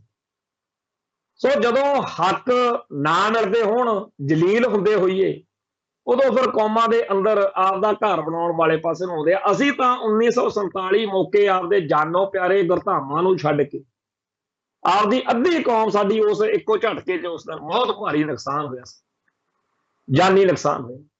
असीं वो सारा कुछ ही भुल जाना सीगा, असीं तां गाउंदे फिरना सी सारे जहां से अच्छा हिंदुस्तान हमारा। पर सिखां नूं उन्ना टाइम जलील करनों इंडिया हटिया नहीं जिन्ना टाइम सिखा ने यह नहीं कहा शर्मशी आती है इस वतन को वतन कहते हो। ते अज हुण परोसण लगे हुए ने एक पासे तां भी असीं देखो जी किन्ने वधिया बंदे आ, असीं तां देखो जी गुरु साहब दे नाम दे उत्ते किड्डा वड्डा प्रोग्राम कराउण लगे आ, सिक्का जारी करांगे, डाक टिकट हो, 400 रागी कीर्तन करनगे 400 सालां दा। एक पासे तां इह शोशे है, दूजे पासे चंडीगढ़ पंजाब नूं देण दा मता जे पंजाब दी असैंबली च पास होया तां बराबर हरियाणे वालियां नूं कहता भी तुसीं भी चक दो फट्टे। तो हरियाणे दे मुख मंत्री मनोहर लाल खट्टर ने चंडीगढ़ दे विच एक जिहड़ा विशेष इजलास उहने भी सद्दिया ते उत्थे भी पंजाब दे बराबर बिल्कुल चंडीगढ़ दे उत्ते आपदा हक जताउण वाला मता पास करता ਤੇ ਨਾਲ ਹੀ ਕਹਿਤਾ ਵੀ ਜਿਹੜੇ ਪੰਜਾਬੀ ਬੋਲਦੇ ਇਲਾਕਾ ਹਿੰਦੀ ਬੋਲਦੇ ਇਲਾਕੇ ਨੇ ਉਹ ਪੰਜਾਬ ਤੋਂ ਲੈਣੇ ਆ, ਨਾਲੇ ਸਤਲੁਜ ਜਮਨਾ ਲਿੰਕ ਨਹਿਰ ਆ ਜਿਹੜੀ ਉਹ ਵੀ ਪੂਰੀ ਕਰੋ। ਜੋ ਕੁਝ ਪੰਥ ਪੰਜਾਬ ਦਾ ਹੱਕ ਬਣਦਾ, ਜਿਹਦੀ ਲੜਾਈ ਲੜਦਿਆਂ ਪਿਛਲੇ 40-50 ਸਾਲ ਤੋਂ ਖਾਲਸਾ ਪੰਥ ਜਿਹੜਾ ਹੈ ਜੱਦੋ ਜਹਿਦ ਕਰ ਰਿਹਾ। ਆ ਜਿਹੜੇ ਭਾਰਤ ਮਾਤਾ ਕੀ ਜੈ ਵਾਲੇ ਆ, ਜਿਹਨਾਂ ਨੂੰ ਲੋਕਤੰਤਰ ਤੇ ਬੜਾ ਯਕੀਨ ਆ, ਜਿਹੜੇ ਮਤਿਆਂ ਮੁਤਿਆਂ 'ਚ ਯਕੀਨ ਰੱਖਦੇ ਨੇ, ਉਹ ਦੱਸ ਦੇਣ ਕਿ ਹੁਣ ਕਿਹੜੇ ਖੂਹ 'ਚ ਛਾਲ ਮਾਰਨੀ ਆ। ਤੁਸੀਂ ਕਹਿੰਦੇ ਹੋ ਜੀ ਮੋਦੀ ਸਾਹਿਬ ਕਾਂਗਰਸ ਵਰਗੇ ਥੋੜੀ ਆ, ਤੁਸੀਂ ਕਹਿੰਦੇ ਹੋ ਜੀ ਹੁਣ ਮਾਹੌਲ ਬਦਲ ਗਿਆ, ਠੀਕ ਆ ਜੀ। ਉਦੋਂ ਤੁਹਾਨੂੰ ਕਹਿੰਦੇ ਸਿੱਖ ਲੀਡਰਾਂ ਨੂੰ ਅਕਲ ਹੀ ਨਹੀਂ ਸੀ, ਅਕਾਲੀ ਦਲ ਕੋਲੇ ਲੀਡਰਾਂ ਕੋਲੇ ਇਹਨਾਂ ਕੋਈ ਗੱਲ ਹੀ ਨਹੀਂ ਸੀ, ਦਿਲੀ ਨਹੀਂ ਸੀ। ਭਾਈ ਚੰਡੀਗੜ੍ਹ ਦੇ ਉੱਤੇ ਪੰਜਾਬ ਦਾ ਹੱਕ ਹੈਗਾ ਕਿ ਨਹੀਂ, ਦੱਸ ਦਿਓ ਸਾਨੂੰ। ਤੇ ਪੰਜਾਬ ਦੇ ਦਰਿਆਈ ਪਾਣੀਆਂ ਤੇ ਸਾਡਾ ਹੱਕ ਹੈਗਾ ਕਿ ਨਹੀਂ, ਪੰਜਾਬ ਦੇ ਬਦਲਈ ਸੋਮਿਆਂ ਦੇ ਉੱਤੇ ਸਾਡਾ ਹੱਕ ਹੈਗਾ ਕਿ ਨਹੀਂ, ਪੰਜਾਬੀ ਬੋਲਦੇ ਇਲਾਕਿਆਂ ਤੇ ਸਾਡਾ ਹੱਕ ਹੈਗਾ ਕਿ ਨਹੀਂ। ਤੇ ਜੇ ਅਸੀਂ ਮੰਗੇ ਤੇ ਅਗਲਿਆਂ ਨੇ ਨਾਲੇ ਤਾਂ ਨਾ ਕਰਤੀ ਤਰੀਕੇ ਨਾਲ, ਤੇ ਨਾਲੇ ਹਰਿਆਣੇ ਵਾਲਿਆਂ ਨੂੰ ਪੰਪ ਮਾਰਤਾ ਵੀ ਬਰਾਬਰ ਹੀ ਤੁਸੀਂ ਗੱਡਾ ਠੋਕ ਲਓ। ਆ ਗੱਲ ਤਾਂ ਵੰਝ ਬਰਾਬਰ ਹੋਣਾ। ਜਿਸ ਮੁਲਕ ਦੇ ਹਾਕਮਾਂ ਦੀ ਫਿਤਰਤ ਇੰਨੀ ਨੀਵੇਂ ਦਰਜੇ ਦੀ ਹੋਵੇ ਕਿ ਇਸ ਮੁਲਕ ਦੇ ਸਾਰੇ ਅੱਡ-ਅੱਡ ਜਿਹੜੇ ਧਰਮ ਨੇ ਉਹਨਾਂ ਨੂੰ ਡਿਲੀਊਟ ਕਰਕੇ, ਖਤਮ ਕਰਕੇ, ਉਹਨਾਂ ਦੀ ਥਾਂ ਤੇ ਸਾਰਿਆਂ ਨੂੰ ਜਿਹੜਾ ਹੈਗਾ ਹਿੰਦੂ ਬਣਾਉਣਾ, ਉਸ ਮੁਲਕ ਦੇ ਹਾਕਮਾਂ ਨੂੰ ਸਭ ਤੋਂ ਵੱਧ ਜੇ ਕੋਈ ਚੁੱਭਦਾ ਤਾਂ ਸਿੱਖ ਚੁੱਭਦੇ। ਪਰ ਉਹ ਕਹਿੰਦੇ ਆ ਕਿ ਪਹਿਲੋਂ ਬਾਕੀਆਂ ਦੇ ਜਿਹੜਾ ਹੈਗਾ ਉੱਤੇ ਜ਼ਬਰ ਜ਼ੁਲਮ ਕਰਕੇ, ਬਾਕੀ ਘੱਟ ਗਿਣਤੀਆਂ ਦਾ ਨਾਸ਼ ਮਾਰ ਕੇ ਫਿਰ ਇਹਨਾਂ ਵੱਲ ਆਵਾਂਗੇ। ਪਰ ਥੋੜਾ ਬਹੁਤਾ ਕੰਮ ਨਾਲ ਦੀ ਨਾਲ ਚਲੇ। ਹਜੇ ਆ ਥੋੜਾ ਬਹੁਤਾ ਵਾ ਜਿਹੜਾ ਹੋਇਆ ਆਪਣਾ, ਜਿਹੜਾ ਘਾਣ ਹੋਇਆ ਨਾ, ਹਜੇ ਉਹਨੂੰ ਥੋੜਾ ਬਹੁਤਾ ਮੰਨਦੇ ਆ। ਕੱਲ ਪਰਸੋਂ ਇੱਕ ਵੀਡੀਓ ਤੁਸੀਂ ਦੇਖੀ ਹੋਣੀ ਆ, ਕਿਵੇਂ ਸਿਰ ਤੇ ਲਾਲ ਜੇ ਝੰਡੇ ਚੱਕ ਕੇ, ਹੱਥ 'ਚ ਫੜ ਕੇ, ਤਰਸ਼ੂਲ ਫੜ ਕੇ, ਕਿਵੇਂ ਮੁਸਲਮਾਨਾਂ ਦੇ ਮਹੱਲਿਆਂ 'ਚ ਜਾ ਕੇ ਉਹ ਨਾਅਰੇਬਾਜ਼ੀ ਕਰ ਰਹੇ। ਇਹ ਪੰਜਾਬ ਦੇ ਲੋਕੋ ਆ ਜਿਹੜੇ ਤੁਹਾਨੂੰ ਕਹਿੰਦੇ ਆ ਨਾ ਕਿ ਭਾਰਤ ਮਹਾਨ, ਸਿੱਖ ਜਿਹੜੇ ਕਹਿੰਦੇ ਆ, ਇਹਨਾਂ ਨੇ ਨਹੀਂ ਤੁਹਾਨੂੰ ਬਚਾਉਣਾ। ਉਦੋਂ ਵਾਰੀ ਆਪਣੀ ਆਈ ਲਓ। ਆ ਜਿਹੜਾ ਚੰਡੀਗੜ੍ਹ ਪੰਜਾਬ ਨੂੰ ਦੇਣ ਦਵਾਉਣ ਦਾ ਮਸਲਾ ਚੱਲਿਆ, ਜਿਹੜਾ ਆਪਣੇ ਭਾਖੜਾ ਵਾਲਾ ਮੁੱਦਾ ਛੇੜਿਆ, ਉਹਨਾਂ ਨੇ ਇਸੇ ਕਰਕੇ ਛੇੜਿਆ ਵੀ ਪਹਿਲਾਂ ਤਾਂ ਇੱਕ ਪੋਲੀ 'ਚ ਗੱਲ ਕਰ ਦੋ, ਫਿਰ ਸਿੱਖ ਰਿਐਕਟ ਕਰਨਗੇ, ਕੋਈ ਮੋਰਚਾ ਲੱਗੂ, ਫਿਰ ਸਿੱਖਾਂ ਦੇ ਉੱਤੇ ਜ਼ੁਲਮ ਕਰਨਾ, ਪੰਜਾਬ ਦੇ ਉੱਤੇ ਜ਼ੁਲਮ ਕਰਨ ਦਾ ਰਾਹ ਖੁੱਲ੍ਹ ਜੂ। ਨਹੀਂ ਤਾਂ ਨਾ ਤਾਂ ਭਾਖੜੇ ਵਾਲਾ ਪੰਗਾ ਲੈਣ ਦੀ ਕੋਈ ਲੋੜ ਸੀ ਮੋਦੀ ਹੋਣਾ ਨੂੰ, ਨਾ ਚੰਡੀਗੜ੍ਹ 'ਚ ਕੇਂਦਰੀ ਨਿਯਮ ਜੇ ਲਾਗੂ ਕਰਨ ਦੀ ਕੋਈ ਲੋੜ ਸੀ। ਪਰ ਉਹਨਾਂ ਨੇ ਇਹ ਜਿਹੜਾ ਪੰਗਾ ਛੇੜਿਆ, ਉਹ ਇਸੇ ਮਤਲਬ ਨੂੰ ਛੇੜਿਆ ਕਿ ਪੰਜਾਬ ਦੇ ਲੋਕ ਸੁੰਨ ਜਿਹੇ ਹੋਏ ਬੈਠੇ ਆ, ਤੇ ਜਿਹੜੇ ਲੋਕ ਸਾਡੇ ਪੱਖ 'ਚ ਬੋਲਦੇ ਆ ਉਹ ਵੀ ਫੇਰ ਹੀ ਚੀਕ ਚਿਹਾੜਾ ਜਾ ਪਾਉਣਗੇ ਵੀ ਹਾਏ ਹਾਏ ਇਹ ਤਾਂ ਜੀ ਅੱਤਵਾਦ ਲਿਆਉਣਾ ਜੀ, ਇਹਨਾਂ ਨੇ ਤਾਂ ਖਾੜਕੂਵਾਦ ਲਿਆਉਣਾ ਜਿਹੜੀਆਂ ਗੱਲਾਂ ਕਰਦੇ ਆ। ਸੋ ਪੰਜਾਬ ਦੇ ਵਿੱਚ ਇਹ ਜਿਹੜੇ ਲੋਕ ਨੇ ਜਿਹੜੇ ਕਹਿੰਦੇ ਆ ਵੀ ਪੰਥ ਨੂੰ, ਪੰਜਾਬ ਨੂੰ ਜੋ ਮਰਜ਼ੀ ਹੁੰਦਾ ਰਵੇ, ਕੋਈ ਮੂੰਹ 'ਚੋਂ ਚੂੰ ਨਹੀਂ ਕਰਨੀ ਚਾਹੀਦੀ, ਇਹੋ ਜਿਹੇ ਲੋਕ ਯਹੂਦੀਆਂ ਵਿੱਚ ਵੀ ਸੀ। ਯਹੂਦੀਆਂ ਨੂੰ ਜਦੋਂ ਪੁੱਛਿਆ ਗਿਆ ਕਿ ਭਾਈ ਤੁਹਾਡਾ ਕਤਲੇਆਮ ਇੱਕ ਦਿਨ 'ਚ ਦਾ ਪ੍ਰੋਗਰਾਮ ਬਣ ਨਹੀਂ ਗਿਆ ਹੋਣਾ, ਜਿਹੜਾ ਤੁਹਾਡਾ ਸਰਬਨਾਸ਼ ਹੋਇਆ, ਨਸਲਕੁਸ਼ੀ ਹੋਈ, ਕਾਫੀ ਟਾਈਮ ਲੱਗਿਆ ਹੋਣਾ ਮਾਹੌਲ ਬਣਦੇ ਨੂੰ, ਤੇ ਤੁਸੀਂ ਆਪਣੀ ਤਿਆਰੀ ਤੁਰੀ ਨਹੀਂ ਕੀਤੀ ਸੀ ਕੋਈ। ਤੇ ਉਹ ਯਹੂਦੀ ਜਿਹੜੇ ਬਚੇ ਹੋਏ ਸੀ ਉਹ ਕਹਿੰਦੇ ਸੀ ਅਸੀਂ ਜਦੋਂ ਵੀ ਕੋਈ ਪਲੈਨਿੰਗ, ਕੋਈ ਗੱਲ, ਜਦੋਂ ਅਸੀਂ ਵਿਰੋਧ ਦਰਜ ਕਰਾਉਣ ਦੀ ਕੋਈ ਕਹਾਣੀ ਕਰਦੇ ਸੀ, ਸਾਡੀ ਕੌਮ ਦੇ ਵਿੱਚ ਬਹੁਤ ਸਾਰੇ ਬੰਦੇ ਸੀ ਜਿਹੜੇ ਕਹਿੰਦੇ ਸੀ ਉਹ ਕੁਝ ਨਹੀਂ ਹੁੰਦਾ ਹੈਗਾ, ਏਡੀ ਕੋਈ ਗੱਲ ਨਹੀਂ ਹੈ, ਠੀਕ ਆ ਥੋੜਾ ਬਹੁਤ ਅਗਲੇ ਕਰਦੇ ਹੁੰਦੇ ਆ, ਪਰ ਏਡੀ ਕੋਈ ਚੱਕਰ ਨਹੀਂ। ਤੇ ਫਿਰ ਉਹ ਦਿਨ ਆ ਗਿਆ ਜਦੋਂ ਸਾਡੀ ਨਸਲਕੁਸ਼ੀ ਦੀ ਕਹਾਣੀ ਸ਼ੁਰੂ ਹੋਈ, ਫਿਰ ਜੋ ਕੁਝ ਹੋਇਆ ਸਾਰੀ ਦੁਨੀਆ ਦੇ ਇਤਿਹਾਸ ਨੂੰ ਕਲੰਕ ਕਰ ਗਿਆ। ਅੱਜ ਉਹੀ ਹਿਸਾਬ ਕਿਤਾਬ ਆਪਣਾ ਵਾ। ਅੱਜ ਜਿੰਨੇ ਭਾਰਤ ਮਾਤਾ ਕੀ ਜੈ ਵਾਲੇ ਨੇ, ਇਹਨਾਂ ਨੂੰ ਇਸ ਗੱਲ ਦਾ ਕੋਈ ਮਤਲਬ ਨਹੀਂ ਕਿ ਸਾਡਾ ਭਵਿੱਖ ਕੀ ਆ, ਸਾਡਾ ਬੀਤਿਆ ਸਮਾਂ ਕੀ ਆ। ਇਹ ਅੱਜ 'ਚ ਜਾਂਦੇ ਆ ਪ੍ਰੈਜ਼ੈਂਟ ਟੈਂਸ ਵਿੱਚ। ਕੀ ਕਰਨਾ ਜੀ, ਜਿੱਧਰੋਂ ਮਰਜ਼ੀ ਹੋ ਜਾਏ, 4 ਪੈਸੇ ਇਕੱਠੇ ਕਰਕੇ ਮੁੰਡਾ ਕੁੜੀ ਬਾਹਰ ਕੱਢਣੇ ਆ, ਤੇ ਇੱਥੇ ਆਪਾਂ ਨਜ਼ਾਰੇ ਲੈਣੇ। ਕਿਹੜੇ ਨਜ਼ਾਰੇ ਪਤਾ ਨਹੀਂ ਜੀ, ਬਸ ਟਾਈਮ ਕੱਢੋ ਜੀ, ਆਪ ਕੁਛ ਨਹੀਂ ਰੱਖਿਆ ਜੀ। ਤੇ ਹਰ ਵੇਲੇ ਉਹਨਾਂ ਲੋਕਾਂ ਨੂੰ ਨਿੰਦਣਾ, ਭੰਡਣਾ ਜਿਹੜੇ ਪੰਥ ਤੇ ਪੰਜਾਬ ਦੀ ਗੱਲ ਕਰਦੇ ਹੋਣ। ਇਹ ਇੱਥੇ ਇੱਕ ਖਬਰ ਅੱਜ ਦੇ ਅਖਬਾਰਾਂ 'ਚ ਹੋਰ ਬੜੀ ਛਪੀ ਆ, ਉਹ ਵੀ ਧਿਆਨ ਮੰਗਦੀ ਆ, ਬੀਜੇਪੀ ਵਾਲੀ। ਭਾਰਤੀ ਜਨਤਾ ਪਾਰਟੀ ਚੰਡੀਗੜ੍ਹ ਦੇ ਪ੍ਰਦੇਸ਼ ਪ੍ਰਧਾਨ ਅਰੁਣ ਸੂਦ ਨੇ ਪਾਰਟੀ ਦਫ਼ਤਰ 'ਚ ਕਿਹਾ ਵੀ ਕੇਂਦਰੀ ਗ੍ਰਹਿ ਮੰਤਰੀ ਅਮਿਤ ਸ਼ਾਹ ਦੇ ਐਲਾਨ ਤੋਂ ਬਾਅਦ ਚੰਡੀਗੜ੍ਹ ਵਿੱਚ ਕੇਂਦਰੀ ਸੇਵਾ ਨਿਯਮ ਨੂੰ ਲਾਗੂ ਕਰਨ ਲਈ ਕਮੇਟੀ ਦਾ ਗਠਨ ਕੀਤਾ ਗਿਆ ਹੈ। ਚੰਡੀਗੜ੍ਹ ਦੇ ਕਈ ਕਰਮਚਾਰੀ ਸੰਗਠਨਾਂ ਨੇ ਇਹਦਾ ਸਮਰਥਨ ਕੀਤਾ। ਅਰੁਣ ਸੂਦ ਨੇ ਕਿਹਾ ਕਿ ਚੰਡੀਗੜ੍ਹ 'ਚ 23,000 ਕਰਮਚਾਰੀਆਂ ਨੂੰ ਲਾਭ ਮਿਲੂਗਾ। ਉਹਨਾਂ ਕਿਹਾ ਕਿ ਖੇਤਰਫਲ ਦੇ ਹਿਸਾਬ ਨਾਲ ਚੰਡੀਗੜ੍ਹ ਵਿੱਚ ਨਾ ਹੀ ਪੰਜਾਬ ਦਾ ਕੋਈ ਹਿੱਸਾ ਤੇ ਨਾ ਹੀ ਹਰਿਆਣੇ ਦਾ ਕੋਈ ਹਿੱਸਾ। ਉਹਨਾਂ ਕਿਹਾ ਕਿ ਅਸੀਂ ਚੰਡੀਗੜ੍ਹ ਦੀ ਜਨਤਾ ਤਰਫੋਂ ਮੰਗ ਕਰਦੇ ਹਾਂ ਕਿ ਚੰਡੀਗੜ੍ਹ ਹੁਣ ਚੰਡੀਗੜ੍ਹ ਵਾਸੀਆਂ ਦਾ। ਇੱਥੇ ਸਾਡੀਆਂ 3 ਪੀੜ੍ਹੀਆਂ ਹੋ ਚੁੱਕੀਆਂ ਨੇ ਤੇ ਸਾਡੇ ਬੱਚੇ ਹੁਣ ਇੰਨੇ ਕਾਬਲ ਹੋ ਗਏ ਆ ਕਿ ਚੰਡੀਗੜ੍ਹ ਦੀ ਬਾਗਡੋਰ ਖੁਦ ਸੰਭਾਲ ਸਕਦੇ। ਉਹਨਾਂ ਕਿਹਾ ਕਿ ਚੰਡੀਗੜ੍ਹ ਭਾਜਪਾ ਦੀ ਮੰਗ ਹੈ ਕਿ ਪੰਜਾਬ ਤੇ ਹਰਿਆਣੇ ਦੀ ਰਾਜਧਾਨੀ ਜਿਹੜੀ ਆ ਉਹ ਅਲੱਗ ਬਣਾ ਦਿਓ ਤੇ ਚੰਡੀਗੜ੍ਹ ਦੀ ਜਨਤਾ ਇਹ ਮੰਗ ਕਰਦੀ ਆ ਕਿ ਸਾਡੀ ਆਪਣੀ ਵਿਧਾਨ ਸਭਾ ਹੋਣੀ ਚਾਹੀਦੀ ਆ ਤੇ ਇਹ ਜਿਹੜੀ ਮੰਗ ਆ ਵੀ ਚੰਡੀਗੜ੍ਹ ਜਿਹੜਾ ਹੈਗਾ ਹੁਣ ਸਾਡਾ, ਇਹ ਲੋਕ ਆ ਗਏ ਨੇ ਕਹਿੰਦੇ ਜੀ ਸਾਡੀ ਤੀਜੀ ਪੁਸ਼ਤ ਹੈ। ਜਿਨ੍ਹਾਂ ਲੋਕਾਂ ਨੂੰ ਉਦੋਂ ਉਜਾੜਿਆ ਗਿਆ, ਜਿਨ੍ਹਾਂ ਦੇ ਘਰ-ਬਾਰ ਉਜਾੜ ਦਿੱਤੇ ਗਏ ਕਿ ਇੱਥੇ ਪੰਜਾਬ ਦੀ ਰਾਜਧਾਨੀ ਬਣਾਉਣੀ ਹੈ, ਉਹ ਕਿਹੜੇ ਉਹਨਾਂ ਦੀਆਂ ਕਿੰਨਾ ਉਹ ਸੰਤਾਪ ਭੋਗਦੇ ਹੋਣਗੇ, ਕਿਵੇਂ ਉਹ ਲੋਕ ਉਜਾੜ ਦਿੱਤੇ ਗਏ ਤੇ ਉੱਥੇ ਚੰਡੀਗੜ੍ਹ ਵਸਾਇਆ। ਹਰਿਆਣਾ ਬਣ ਗਿਆ ਕਹਿੰਦੇ ਜੀ ਸਾਂਝੀ ਰਾਜਧਾਨੀ ਥੋੜੇ ਟਾਈਮ ਲਈ। ਅੱਜ ਉਹ ਵੀ ਹੱਥੋਂ ਜਾਂਦੀ ਦਿਖ ਰਹੀ ਹੈ ਤੇ ਹਜੇ ਵੀ ਸਾਡੇ ਵਿੱਚ ਉਹ ਮਹਾਂਪੁਰਖ ਬੈਠੇ ਆ ਜਿਹੜੇ ਅਜੇ ਵੀ ਆਸ ਰੱਖਦੇ ਆ ਵੀ ਐਡੀ ਕੋਈ ਗੱਲ ਨਹੀਂ, ਹੋ ਜਾਊਗਾ ਮਸਲਾ ਹੱਲ, ਬਣ ਜਾਂਦੀਆਂ ਹੁੰਦੀਆਂ ਕਦੇ ਮਾਹੌਲ ਬਣ ਜਾਂਦਾ। ਅੱਜ ਡਾਕਟਰ ਜਗਜੀਤ ਸਿੰਘ ਚੌਹਾਨ ਚੇਤੇ ਆ ਰਹੇ। 2007 ਦੇ ਵਿੱਚ ਅੱਜ ਦੇ ਦਿਨ 6 ਅਪ੍ਰੈਲ ਨੂੰ ਡਾਕਟਰ ਜਗਜੀਤ ਸਿੰਘ ਚੌਹਾਨ ਦਾ ਸੰਸਕਾਰ ਹੋਇਆ ਸੀ। ਭਾਈ ਦਲਜੀਤ ਸਿੰਘ ਬਿੱਟੂ, ਸਰਦਾਰ ਸਿਮਰਨਜੀਤ ਸਿੰਘ ਮਾਨ, ਕੰਵਰਪਾਲ ਸਿੰਘ ਦਲ ਖਾਲਸਾ ਵੱਲੋਂ ਜਿੰਨੇ ਵੀ ਪੰਜਾਬ ਦੇ ਖਾਲਿਸਤਾਨੀ ਜਥੇਬੰਦੀਆਂ ਨਾਲ ਸੰਬੰਧਿਤ ਲੋਕ ਆ ਉੱਥੇ ਪਹੁੰਚੇ ਹੋਏ ਸੀ। ਨਾਅਰੇਬਾਜ਼ੀ ਕਰਨ ਕਰਾਉਣ ਵਾਲੇ ਸਾਡੇ ਵਰਗਿਆਂ ਨੇ ਉੱਥੇ ਬੜਾ ਖਾਲਿਸਤਾਨ ਜਿੰਦਾਬਾਦ ਕੀਤਾ। ਤੇ ਮੈਨੂੰ ਪੂਰਾ ਪਤਾ ਕਿ ਜਦੋਂ ਇਹਦਾ ਨਾਂ ਸੁਣਿਆ ਹੋਣਾ ਨਾ ਡਾਕਟਰ ਜਗਜੀਤ ਸਿੰਘ ਚੌਹਾਨ, ਕਈਆਂ ਨੂੰ ਲੱਗਿਆ ਹੋਣਾ ਕਿ ਉਹ ਤਾਂ ਜੀ ਭਾਰਤ ਸਰਕਾਰ ਦਾ ਬੰਦਾ ਸੀ, ਉਹ ਤਾਂ ਜੀ ਰਾਜ ਦਾ ਬੰਦਾ ਸੀ, ਏਜੰਸੀਆਂ ਦਾ ਬੰਦਾ ਸੀ। ਇਹ ਗੱਲ ਆਪਾਂ ਨੂੰ ਦੱਸੀ ਕਿਹਨੇ ਆ? ਇਹ ਭਾਰਤੀ ਮੀਡੀਆ ਨੇ ਦੱਸੀ।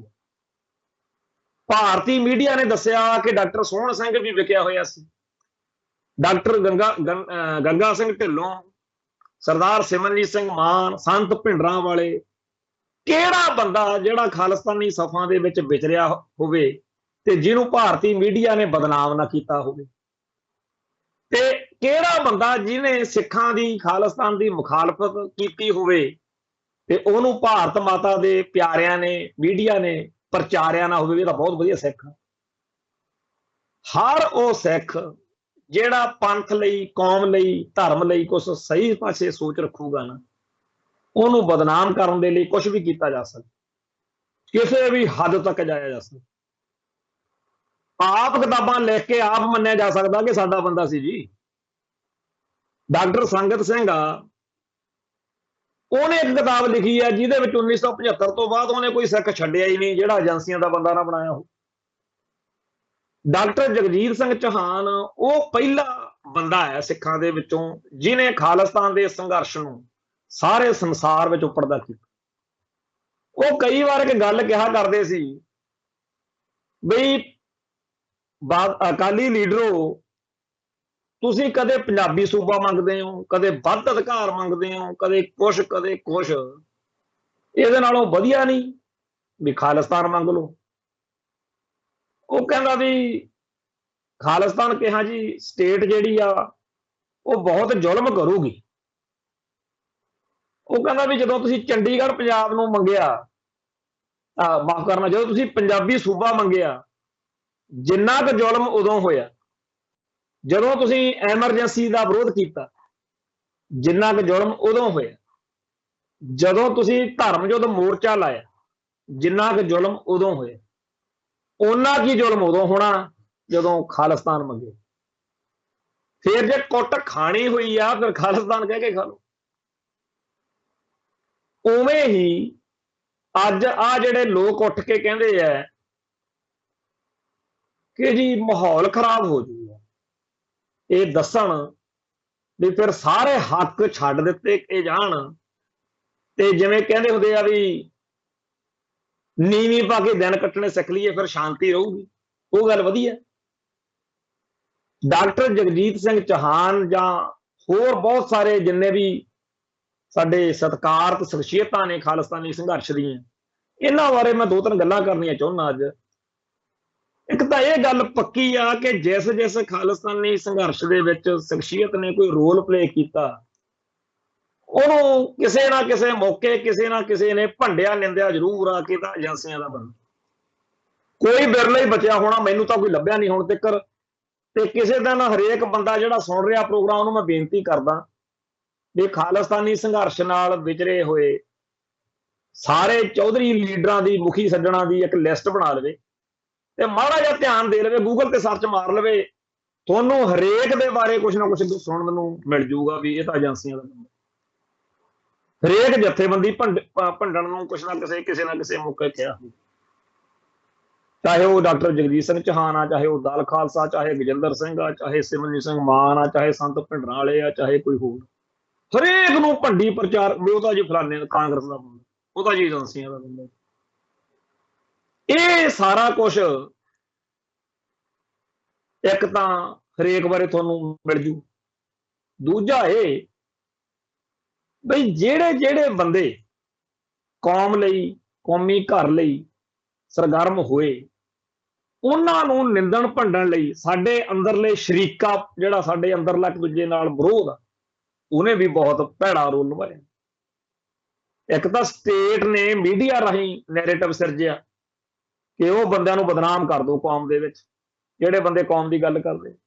ਦੂਜਾ ਸਾਡੇ ਅੰਦਰਲਿਆਂ ਨੇ ਆਪਦਿਆਂ ਨੇ ਹੀ ਕੰਮ ਕਰ ਲਿਆ। ਇਹ ਜਿਹੜੀ ਦੋ ਤਰ੍ਹਾਂ ਦਾ ਭੰਡੀ ਪ੍ਰਚਾਰ ਆ, ਇਹ ਹਰੇਕ ਕੌਮ ਲਈ ਜੂਝਣ ਵਾਲੇ ਬੰਦੇ ਦੇ ਅਕਸ ਨੂੰ ਖਰਾਬ ਕਰਨ ਲਈ ਰੋਲ ਪਲੇ ਕਰਦੇ। ਜੇਕਰ ਤੁਸੀਂ ਧਿਆਨ ਦੇਵੋ ਤਾਂ ਕੋਈ ਵੀ ਸੱਜਣ ਇਹੋ ਜਿਹਾ ਨਹੀਂ ਬਚਿਆ ਜਿਹਦੇ ਸਾਹਮਣੇ ਸਵਾਲੀਆ ਨਿਸ਼ਾਨ ਕੋਈ ਲੱਗਿਆ ਨਹੀਂ। ਤਾਂ ਫਿਰ ਕੀ ਸਾਰਾ ਸਾਡਾ ਸੰਘਰਸ਼ ਆ ਜਿਹੜਾ ਉਹ ਮੁਲਕ ਦੀਆਂ ਏਜੰਸੀਆਂ ਚਲਾ ਰਹੀਆਂ ਨੇ? ਕਾਹਦੇ ਲਈ ਚਲਾ ਰਹੀਆਂ ਨੇ? ਸਾਡੀ ਕੌਮ ਦਾ ਸੰਘਰਸ਼ ਖਾਲਸਾ ਪੰਥ ਚਲਾ ਰਿਹਾ। ਇਹਨਾਂ ਆਗੂਆਂ ਦੇ ਵਿੱਚ, ਇਹਨਾਂ ਵਿਅਕਤੀਆਂ 'ਚ ਔਗਣ ਹੋਣਗੇ, ਘਾਟਾਂ ਹੋਣਗੀਆਂ, ਕਮਜ਼ੋਰੀਆਂ ਹੋਣਗੀਆਂ, ਇਹਨਾਂ ਨਾਲ ਅਸਹਿਮਤ ਹੋਇਆ ਜਾ ਸਕਦਾ। ਜੇ ਕਿਸੇ ਨੂੰ ਸਰਦਾਰ ਸਿਮਰਨਜੀਤ ਸਿੰਘ ਮਾਨ ਦੀ ਵਰਕਿੰਗ ਪਸੰਦ ਨਹੀਂ, ਕਿਸੇ ਨੂੰ ਦਲ ਖਾਲਸਾ ਨਾਲ ਜਾਂ ਭਾਈ ਦਲਜੀਤ ਸਿੰਘ ਬਿੱਟੂ ਨਾਲ ਜਾਂ ਕਿਸੇ ਹੋਰ ਖਾਲਿਸਤਾਨੀ ਸੰਘਰਸ਼ ਵਿੱਚ ਵਿਚਰੇ ਜਾਂ ਵਿਚਰ ਰਹੇ ਆਗੂ ਨਾਲ ਜਾਂ ਜਥੇਬੰਦੀ ਨਾਲ ਸਹਿਮਤੀ ਨਹੀਂ, ਕੋਈ ਵਾਲੀ ਵੱਡੀ ਗੱਲ ਨਹੀਂ। ਪਰ ਇੰਨੀ ਗੱਲ ਬਦਲੇ ਕਿ ਮੈਨੂੰ ਉਹਦਾ ਸਟਾਈਲ ਜਾਂ ਉਹਦੀ ਸੇਵਾ ਦਾ ਹਿਸਾਬ ਕਿਤਾਬ ਪਸੰਦ ਨਹੀਂ, ਸਕਿੰਟ ਦੇ ਵਿੱਚ ਉਹਦੇ ਉੱਤੇ ਸਵਾਲੀਆ ਨਿਸ਼ਾਨ ਲਾ ਦੇਣਾ, ਉਹ ਏਜੰਸੀਆਂ ਦਾ ਏਜੰਟ ਗਰਦਾਨ ਦੇਣਾ, ਇਹ ਬੜੀ ਮਾੜੀ ਗੱਲ ਹੈ। ਤੁਸੀਂ ਕਦੇ ਚੰਡੀਗੜ੍ਹ ਜਿਹੜੇ ਪੰਜਾਬ ਤੋਂ ਖੋਹ ਰਹੇ ਨੇ, ਭਾਖੜਾ ਬਿਆਸ ਮੈਨੇਜਮੈਂਟ ਬੋਰਡ ਖੋਹ ਰਹੇ ਨੇ, ਦਰਿਆਈ ਪਾਣੀ ਖੋਹ ਰਹੇ ਨੇ, ਪੰਜਾਬ ਦੇ ਪੰਥ ਦੇ ਹੱਕ ਖੋਹ ਰਹੇ ਨੇ, ਉਹਨਾਂ ਦੀ ਖੁਸ਼ੀ ਦੇਖੋ ਕਿੰਨੀ ਹੋਊਗੀ ਜਦੋਂ ਆਪਾਂ ਇੱਕ ਦੂਜੇ ਨੂੰ ਭੰਡਦੇ। ਚਾਹੇ ਡਾਕਟਰ ਜਗਜੀਤ ਸਿੰਘ ਚੌਹਾਨ ਹੋਵੇ ਤੇ ਚਾਹੇ ਕੋਈ ਹੋਰ ਹੋਵੇ, ਇਹਨਾਂ ਲੋਕਾਂ ਦਾ ਭੰਡੀ ਪ੍ਰਚਾਰ ਕਰਨ ਦਾ ਕੰਮ ਸਟੇਟ ਦਾ ਵਾ, ਸਾਡਾ ਨਹੀਂ। ਆਪਾਂ ਨੂੰ ਜੇਕਰ ਡਾਕਟਰ ਸੋਹਣ ਸਿੰਘ ਪ੍ਰਵਾਨ ਨਹੀਂ ਹੈਗਾ ਜਾਂ ਡਾਕਟਰ ਜਗਜੀਤ ਸਿੰਘ ਚੌਹਾਨ ਪ੍ਰਵਾਨ ਨਹੀਂ ਹੈਗਾ, ਆਪਾਂ ਚੁੱਪ ਕਰ ਜਾਓ, ਉਹਨਾਂ ਨੂੰ ਭੰਡੀ ਜਾਣ ਦਿਓ ਜਿਹੜਾ ਸਟੇਟ ਦਾ ਕੰਮ ਆ। ਆਪਾਂ ਕੋਈ ਹੋਰ ਇਹੋ ਜਿਹਾ ਲੱਭ ਲਓ ਜਿਹੜਾ ਸਾਡੇ ਹਿਸਾਬ ਦਾ, ਕਿਉਂਕਿ ਹਰੇਕ ਬੰਦੇ ਦੀ ਸੋਚ ਢੰਗ ਤੇ ਕੰਮ ਢੰਗ ਆਪੋ ਆਪਣਾ। ਨਾ ਰੱਬ ਨੇ ਸਾਰਿਆਂ ਦੀ ਸ਼ਕਲ ਇੱਕੋ ਜਿਹੀ ਬਣਾਈ ਆ, ਨਾ ਅਕਲ ਇੱਕੋ ਜਿਹੀ ਬਣਾਈ। ਜੇ ਕਿਸੇ ਨੂੰ ਮਾਨ ਸਾਹਿਬ ਪਸੰਦ ਆ, ਉਹ ਮਾਨਦਾਰ ਨਾਲ ਤੁਰ ਪਵੇ। ਜੇ ਕਿਸੇ ਨੂੰ ਕੋਈ ਵੀ ਧਿਰਾਂ ਬਥੇਰੀਆਂ ਨੇ, ਹਰੇਕ ਬੰਦੇ ਦੇ ਕੰਮ ਦਾ ਕੋਈ ਤਾਂ ਹੋਊਗਾ। ਜੇ ਕੋਈ ਵੀ ਨਹੀਂ ਹੈਗਾ ਤਾਂ ਆਜ਼ਾਦ ਤੁਰ ਪਓ, ਪਰ ਤੁਰੋ ਕੌਮੀ ਘਰ ਲਈ, ਤੁਰੋ ਖਾਲਿਸਤਾਨ ਲਈ।